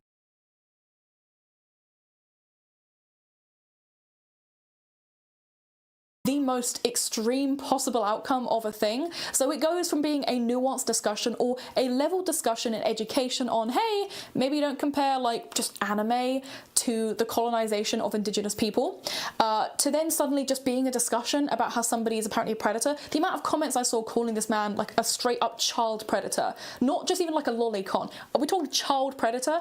Crazy work. Yeah, this is something you need to understand and what we're talking about when we say they're tourists. He just said they're tourists, and you think that's the worst possible evil thing that he could have ever said. And then you go to the people he called tourist, and every single one of them are immediately going, yeah, he's a pedophile. I'm going to report him to the police. He's a pedophile. Yeah. And in your mind, you can acknowledge that what they're doing is horribly wrong. Like, you are openly acknowledging that what they're doing is absolutely horrendous. But you can't, in your mind, realize that that is what makes them tourists. It's... How do you not know? Again, do I agree with that kind of material? No, we're going to talk about that. But, like, that's a crazy take to have. I do not want to talk about that in this video. I don't want you to spend your last, like, 10 minutes giving your stupid take about Lolicon. I think she already made a lolly video at some point. Oh. And it's scary how normalized it is. And if you're somebody who does this, maybe you need to log off, stop consuming anime for a bit, go outside, make some friends, touch some grass, play football. I don't like football. Play a sport. Pet a dog in the local, go up to a nice friendly dog, ask the owner, say, can I pet your dog? It'll make you feel a lot better. Go for a friendly health walk, mental health walk. You know, I found this out the other day when I was playing a kind of a Dark Souls-like game called Fallen Doll. And the company that had put it out made a couple of other games. They made, you know, the Serial Experiments Lane visual novel. They made the Sayano Uta visual novel, which is lolicon cannibalism. You know what else they made? Super Sonico, which you have an entire shelf and a half dedicated to. Yep. So, I hope you're well aware that it is so normalized that your lovely Super Sonico is a part of the same company that Sayano Uta is. Have fun with that. I find this a bit funny. I was scrolling through her shorts. Also, yes, Doll's Nest. Sorry, chat. And you know how she's just like, oh, you know, gross anime, whatever. She's cosplaying Stalking in a bunny outfit.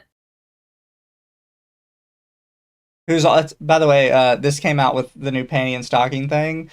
A lot of the people that thought they were really big Panty and Stocking fans didn't realize how much incest was in it. Lots of incest and that they're 16. And they're 16, and that Panty fucked like literally an entire high school. Yep. People were very upset when they found that out. It wasn't a secret. We knew this since season 1. There's an entire, like, extended scene. You don't see anything but of Scanty and Knee Socks fucking, and they're sisters. Like... Yep. Scanty and Knee Socks are basically fucking every time they're on screen. Yes. Which, I love them for that, but still. She's very well informed, but promotes secondhand buying. Does she promote secondhand buying? She does.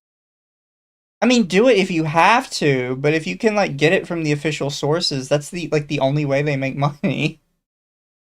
It's to not support certain... It's not to directly support certain brands or whatever.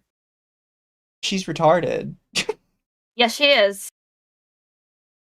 Do something that, for the love of God, isn't inciting criminal accusations. Once again, an important conversation online was quickly derailed and completely trampled over by enthusiastic users who were hoping to make Joey their villain of the week. Something which... Who are the people you're defending? The people on your side. Sit down and realize that the people we are calling tourists are the same ones that do this shit every single time. It annoys me so much. Didn't have to be relevant to all the criticisms that you could very well have with his video and maybe with his content as a whole. Now, as somebody who is only 4 years younger than Joey and would say has been into anime for about 20 years, I want to discuss my personal issue with the term anime tourist. I like how she has the I hate dress up darling on the side here, because the people that hate dress up darling most are the tourists. Yeah. Anime people like Dress Up Darling. They were pretty big fans of it. It was very wonderful to watch. I love my Dress Up Darling, and it's such a cute fucking show. I love them so much. Now, the term anime tourist is not something that the anime man coined. He did not invent it. It existed far before his usage of it in that video. But the way in which anime tourist has often been used prior to this video had nothing to do with being a new gen fan. I made a video back on Valentine's Day of this year about one of the tropes that I find the weirdest within anime, and that is the twincest trope. In this video, I look at series that satirize this idea and play on the tropes such as... Wait, hold on a second. I made a video back on Valentine's Day of this year about one of the tropes that I find the weirdest within anime, and that is the twincest. Oh, look it. There's our girls. There's Scanty and knee socks. Yeah. Did we watch the twincest video? I don't believe so. I think I linked you the video before. You might have. I don't think we watched it. It's like, twincest is hot. I'm sorry. It is. There's nothing you can do about the twins in Oron. They're just like that, and I love them for it. Scanty and knee socks, let them sleep with each other. They're demons. Exactly. Trope. In this video, I look at series that satirize this idea and play on the tropes such as Oran High School Host Club, but I also look at series that play into this purely for fan service. Now again, I have a full extensive video on purity culture, fandom spaces. I'm sorry, I didn't know I missed your chat. Let me scroll back up. Kiss Exis. Kiss Exis is great. Just got here. What is with this Ramona Flowers knockoff? Also, I'd ask what character should be in Space King, but I remember she's not canon. We're just watching some horrendous anime takes, which may become a normal Sunday thing for me and Lumi, as long as we can do it. Yeah. Because there are a lot of these people. So many of these people. Yes, there are. Dead Dove Don't Eat, all of that good stuff in the works. That is a video for another day. We are going to discuss that in depth another day because there's so much to discuss. Oh my god, it needs its own video. We're not cooking it here. But to be clear, I am not some puritanical fanatic that believes that dark topics, difficult themes are somehow off the table for discussion and exploration. However, I have always taken personal and public issue with how anime often depicts fan service when it comes to children and women. Because let's touch some grass here for a minute. Japan has some very, very concerningly lax laws when it comes to... Okay, so you've got so much censored here. That, because this is, first off, this is cringe. If you're gonna show this shit, like, don't censor this much. And we've talked about this before. The legal age of consent thing in Japan was just not true. People deceptively reported on it. So what it was, is there was like one prefecture that had like 20 people living in it that had not increased the age of consent from 13 to 16 or higher. Every other prefecture in the country had already raised their local laws to 16 or 17.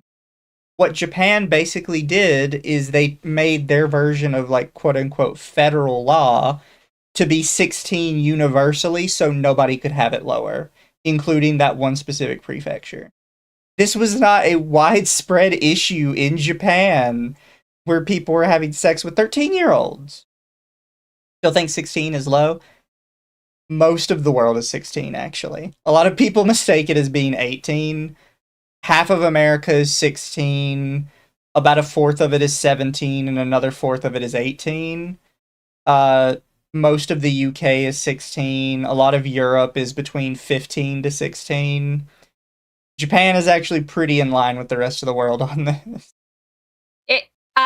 It's funny. I learned this year that apparently the age of consent in Sweden is 14. And I'm like, that explains why the dude that was grooming me back in 2007 was from Sweden. Brother, it's funny. Again, this was during my unsupervised IMVU days. It's like I remember this dude so clearly. It's like his name was, I know, the most non-Swedish name ever, but his name was Todd. Todd. And my dumb fucking ass added him on my old Facebook account. I still have him added as a friend on that old Facebook account. I also hate this part she quotes. The definition of rape was broadened from non-consensual sexual intercourse from forcible sexual intercourse, aligning Japanese law's definition with other countries. Previous laws did not protect those coerced into having sex and deterred reporting of such attacks, critics say. I kind of agree with that. I don't believe in you talked somebody into having sex, that's rape. If I could talk you into the bed, that's your fault. I'm sorry. Like, I don't know which, it's so dumb. Also, it's not lost on me that this is from the BBC, and I know that she is British, so obviously she's going to use the BBC. But the BBC has, like, an open hatred of Japan. To the point they have committed numerous illegal acts in Japan in order to get stuff for their stories that they didn't even need to, like, break the law for. Like that one BBC reporter who went into stores in Japan and was illegally recording them with hidden cameras. She could have just asked to record. She chose not to because she would just rather break the law than just ask. Like, the BBC is openly, like, anti-Japan for some reason. I don't know why. They just suck. CSAM material, as well as their prosecution and diligence when it comes to catching criminals that commit SA, and also essentially no laws when it comes to how minors are depicted in animated media. When you go to areas like Akihabara or chains like Melon Books, you will come across a lot of media which may make you feel uncomfortable. Media which you wouldn't just get out in the open, or maybe even wouldn't be allowed in places like the UK or... You notice how it's behind a curtain? Yep. You know, we do that in the UK and America as well. That if you ever see a not safe for work store that has the windows boarded up, yeah, same principle. Heck, even Family Video, when that place was still around. Want to know where the porn was? In the back, behind a curtain, or behind a closed door that you had to get a key for. Like, this is a very standard it's been practice. Like that. I still find it weird that people just rent porn from Family Video, because what the fuck? Why would you want to touch that tape after someone who jorked it and then touched the tape again? Full Spain for 2, Japan Exist, BBC, and I took that personally. Also, I'm pretty sure she's illegally filming in this store as well. I'm assuming this is her B-roll.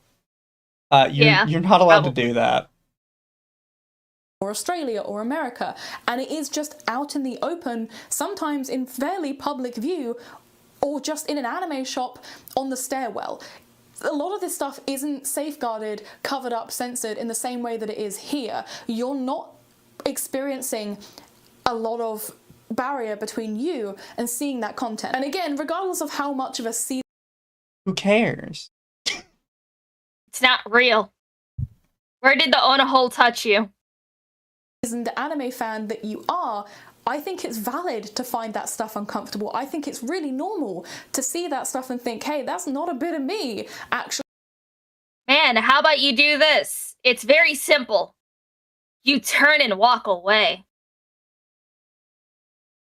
Wow, what a concept. Exactly. Like, I don't know where she's going with this. She's like, it makes me uncomfortable. Then don't look at it.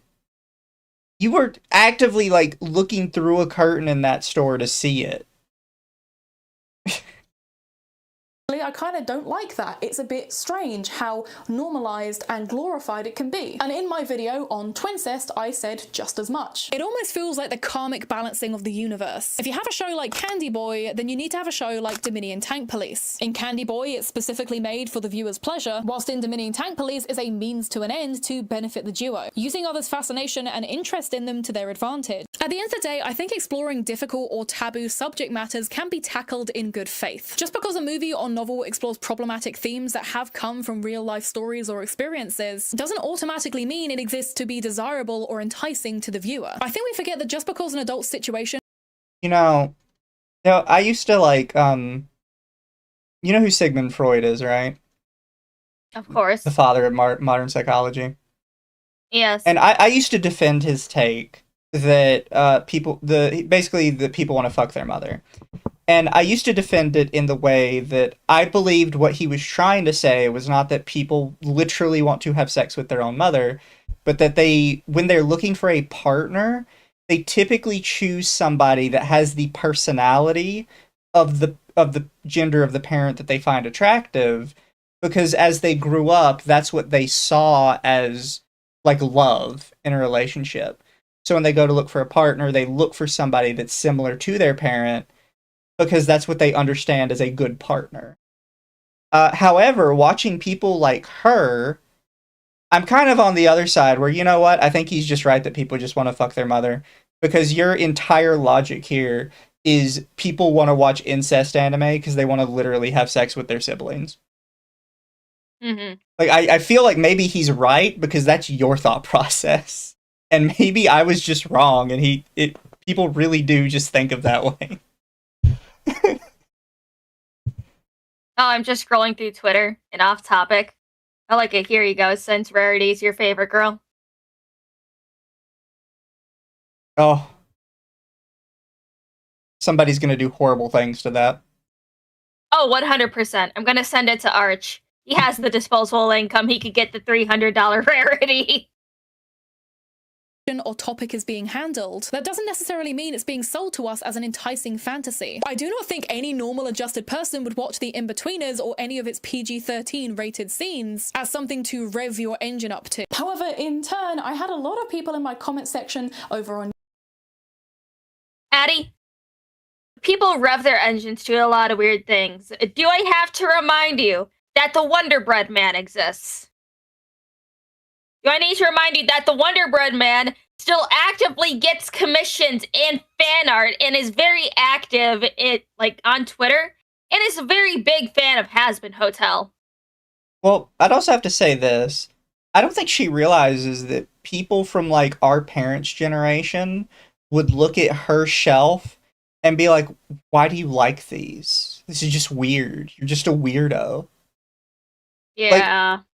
This is the reason why a lot of communities that allow fetish content in them always had the phrase "don't yuck somebody's yum." Yep. And it's because everybody has like these different tastes that you physically can't understand.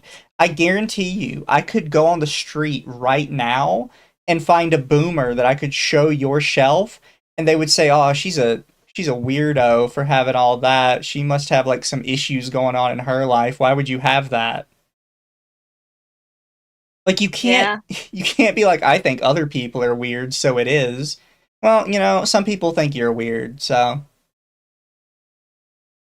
Oh, and I sent you the Wonder Bread Man's Twitter account. Why would you do that? He's been posting up. Hey, he's a chill dude. he's been posting a lot about Hazbin Hotel recently. Fair. On YouTube, but also in the short form clips I made on TikTok, calling me a tourist, calling me a fake fan and a poser. I had people questioning my media literacy skills, all because I find the usage of this trope as fan service to be distasteful and weird, especially when it comes to minor characters. All of this despite the fact that many real-life twins who commented on my video echoed the sentiment of this kind of trope actually affecting how people treat their real-life relationships. They're lying. Man, but you also know that some twins really like kissing each other too. It's very weird, but they also see... It's like, I've heard of some twins seeing each other as their soulmates because they were born of the same womb. They know each other and they know their ins and outs, their personalities, inner thoughts, and sometimes come up with their own languages to speak with each other. And can only see that person as their one and only, the only person that can understand them on a fundamental level. And sometimes it takes a lot of therapy to tell them, hey, you can still form relationships with other people. It doesn't just have to be you two. Also, I think a lot of these people are just lying. Oh, 100%.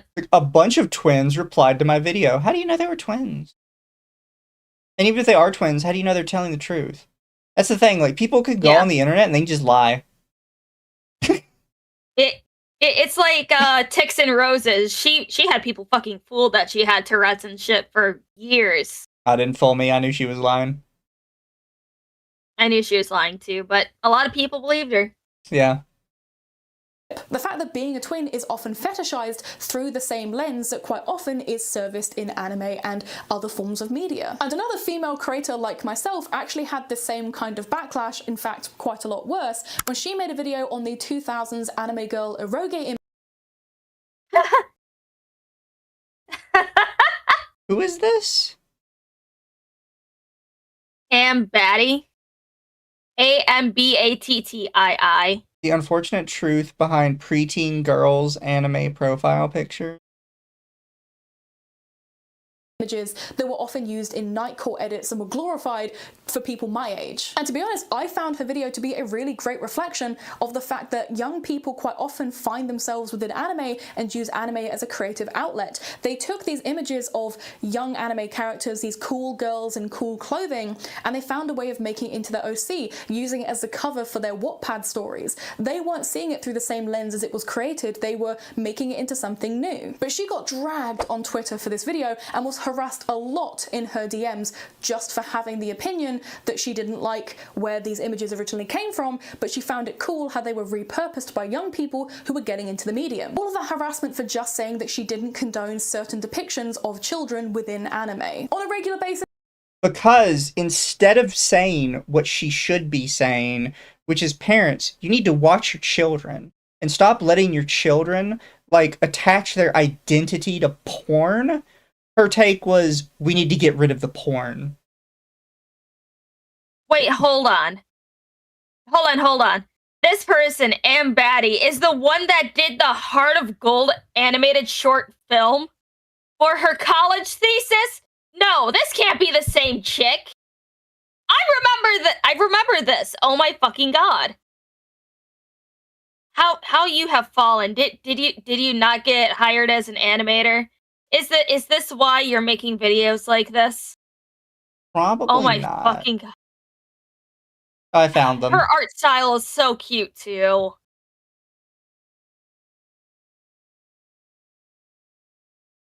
Wait, oh, here's the video. Literally their first video that shows up if you search for them. The unfortunate truth behind preteen girls' anime profile picture.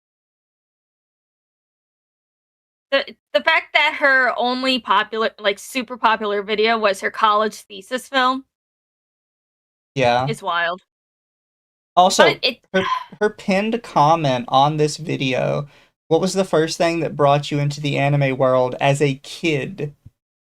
That's the thing, like, instead of, like, trying to put responsibility on parents for, like, letting their kids get involved in these spaces they should not be involved in, your take is that something is wrong with anime. Because kids do get involved with it when they shouldn't be, and then that creates like unhealthy beliefs in their mind.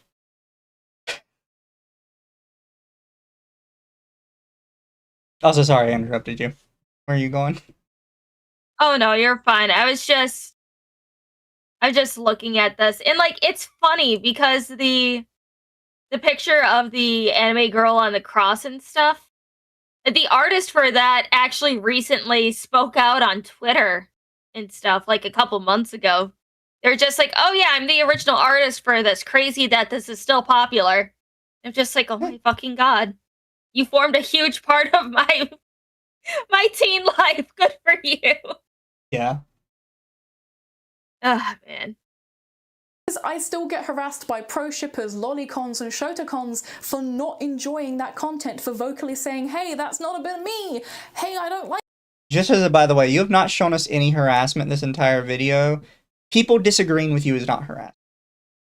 I also think she's lying, because a lot of lolicons and shotacons, they won't berate you if you're just simply like, oh, that's not for me. They're just like, cool. No, it's you just, trying to say that they're creepy, that they're weird, that they shouldn't be, X, Y, or Z. That's when people start commenting at you. Yeah. Not, oh, I don't like this. They'll leave you alone. Like that. What say you on anime tourism? Oh, it's a man, so can't trust it. Something about liking minors. Right, take that cup away. Take that cup away. Just be careful. What do you think of Dragon Maid? Hannah's my favourite. I love kids, Charlie. I love kids. Get that cup away. Get that cup out of here. Oh my god. Who does she have in this room with her? Probably a you have an roommate actual or her camera girlfriend. person? Has often been thrown at people who have criticisms with anime's use of age and depiction. Oh, also, it's not lost on me that she repeatedly says lolicon, but she never says shotacon, and she never says lolly show. She only ever says lolicon. I mean, she said shotacon like once. But also, don't forget, everyone forgets about the shotacons. They don't see it as a problem. Like the Neuralities video, where she's like trashing lolicon, and in the same video, she's like, well, I like some shotacon stuff, but it's different. Like, it's so stupid. Of children in the medium. Even off the back of the anime men's controversy, video reactions to it had comment sections filled with dicey, strange comments like this. Got hit by that back in college after being invited to a gamer club. It was shortly before my realization that the only correct answer to anything a disingenuous tourist or a wokeoid is to call them a slur. I said I'm a lolicon and like actual lollies and not the fake 20-year-old who is petite and not lolly. People call me a pedo and I'm like, they are fake. Oh my fucking god, what? What the fuck is this? These are real. yeah, they mean the fucking anime character.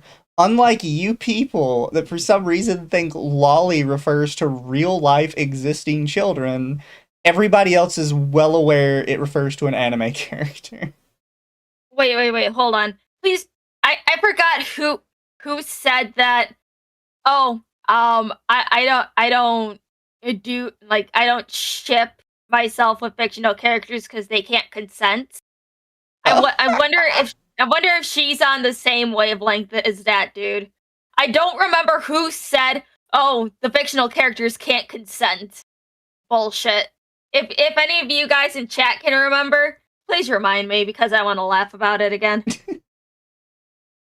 Public comments left by people who genuinely believe that having a criticism with anime automatically means that you don't respect the medium, that you don't understand the history on it, and that you're completely uneducated on that whole art form. Just went down an entire rabbit hole with Joey not 10 minutes ago because he didn't like the CGI of an anime. You know, I kind of want her to make a video on what her opinions on self-shipping is. I want to see what kind of purity spiral she can put herself down. Please. I want to see that shit. I just love that she clearly did not read through her her script more than like once or twice. Because she's just constantly contradicting herself and she's just not picking up on it. Yeah. That your opinion on a certain medium is completely invalid if you dislike a certain aspect of it. That you can't see the positives in certain media if you also criticize the negatives. I put off Dress Up Darling for ages because I knew about the fan service. And so when I actually sat down to watch it, when I actually made myself watch it, all thanks to a video that I saw here on YouTube, I actually realized how great the story was. Dress Up Darling is a fantastic love letter to cosplaying. It doesn't have any of this petty drama. It has a really lovely slow burn romance, and every single character in the show is likable in some capacity. It's a really great show about the passion that you can find within the fandom and cosplay community. The different ways that people choose to express themselves thanks to anime. I can honestly say that I enjoy the show, but I also agree with a lot of people in stating that this story, this manga, this show would have lost nothing at all if the characters weren't in high school but were instead in university. The story wouldn't change pretty much at all. Okay, let's put them in university. What has changed about the show? We're not changing literally anything about their body types. We're not changing how they look. We're not changing any of their friend groups or any of that. We're just arbitrarily scribbling out their age and writing a higher number on it. What have we tangibly changed? Yeah. And it's like, if anything, if it was put in a university setting, Marin wouldn't have time to do cosplay or anything. No one would have time to do any of this because they'd have to focus on university. They'd have to focus on having a job. Yeah. But she doesn't... This is like where the cultural aspect comes in. And it's immediately how you know somebody's a tourist, where they're like, well, why are they in high school? Because in Japan, high school is your freedom years. This is a well-established concept. And the fact that you don't know is kind of damning to this whole I'm a 20-year-old anime vet thing that you're trying to do. High school is the freedom years for the Japanese people. After high school, your life is just kind of work. Yep. It's kind of like the shitty part of Japanese culture is once you're out of high school, you just work till you die at a desk. And that's life. And it sucks. It really does. Girl and needy streamer overload like 16. See.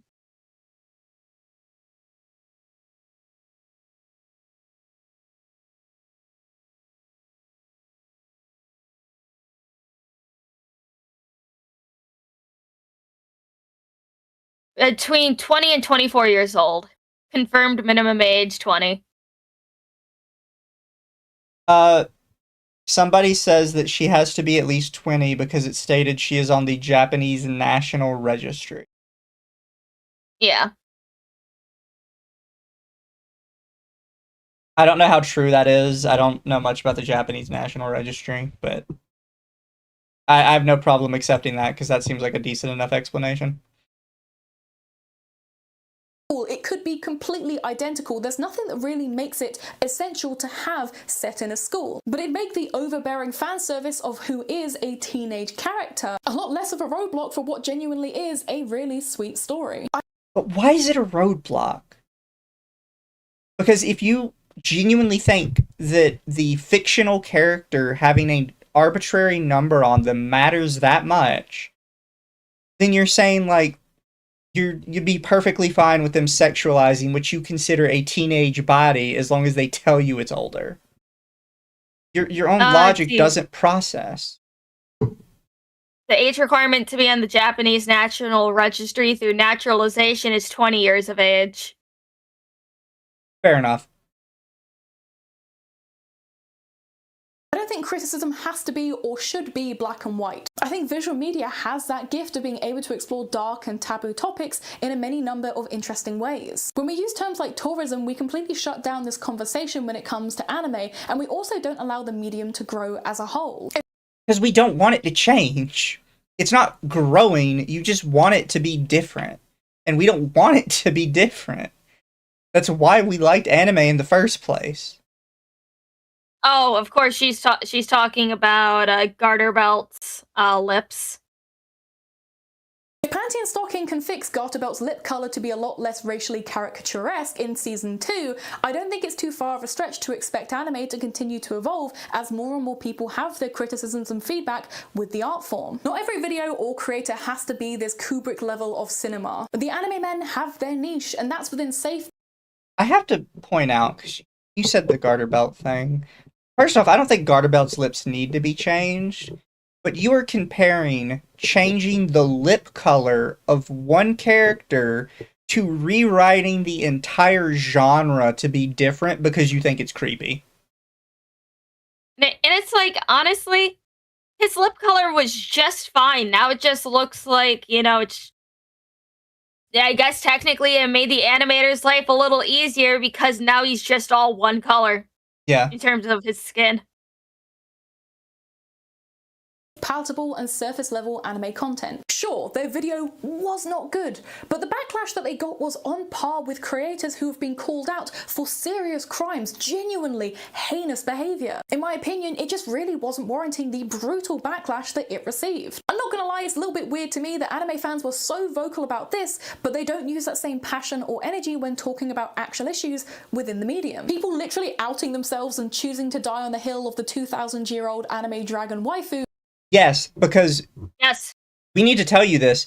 We don't give a shit about the things that you care about. Oh, why don't you put the energy you put towards anime towards issues I care about? Because I don't care about the issues you're interested in. This is going to come as an absolute culture shock to you, lady. Some of the political shit you care about, nobody else gives a shit about. Genuinely, just no one cares. I know that must be mind-blowing to you, but I don't talk about the stuff you care about because I don't give a shit. This stuff makes me so mad. Like, I genuinely hate people like that. I'm sorry, I didn't mean to interrupt you. It just upset me. No, you're fine. It's just like I honestly hate when people are like, oh well, if you care about anime so much, why can't you care about Gaza? It's like, because I don't care. I don't give a shit. I want my escapism. I want the pretty anime girls bouncing their tits in front of me. I don't give a shit about what's going on over there. Jesus fucking Christ. Exactly, and thank you, Atari. During a discussion about anime tourism and new gen anime fans. Make it make sense. And as for people using the term tourist unironically, let me reiterate. Anime can be that deep. It can be political. It can be flawed. It should be criticised and dissected as well as being praised and respected. To me, the term tourist often feels a little bit like a dog whistle, as the sentiment's often shared class not liking a thing as being woke or demanding. God forbid you say that you enjoyed an anime but you didn't agree with every aspect of fan service or storytelling. When we gatekeep new gen anime fans or even those who oppose long-term anime tropes, we make our community less safe by proxy. It shouldn't be safe. That's something like you don't understand. Everything is not a little hug box for you. Everything is not like a little cute space where you can be like the perfect pretty princess in your pillow palace. Like, no, if you want that, you'll get you some grippy socks and I have a fun place to send you if you really need that. No, don't send her to my padded palace. Jesus Christ. Like, I'll check her in for a lifetime membership to the Grippy Sock Hotel if she needs to be in a safe space. Oh, just put her in a cabin somewhere in the middle of the woods. The fucking padded palace is mine. The Grippy Socks are fucking mine. Here, let me see if I can find it really quick.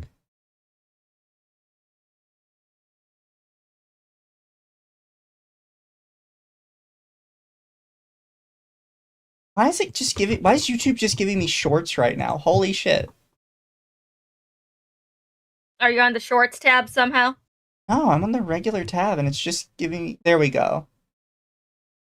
Here, I know I'm probably gonna get so fucking claimed for this. I don't care. Because I think we have to watch this now because it needs to be said.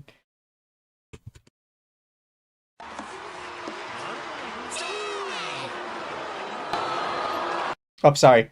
I need to put it in the watch together so Lumi can see. Oh.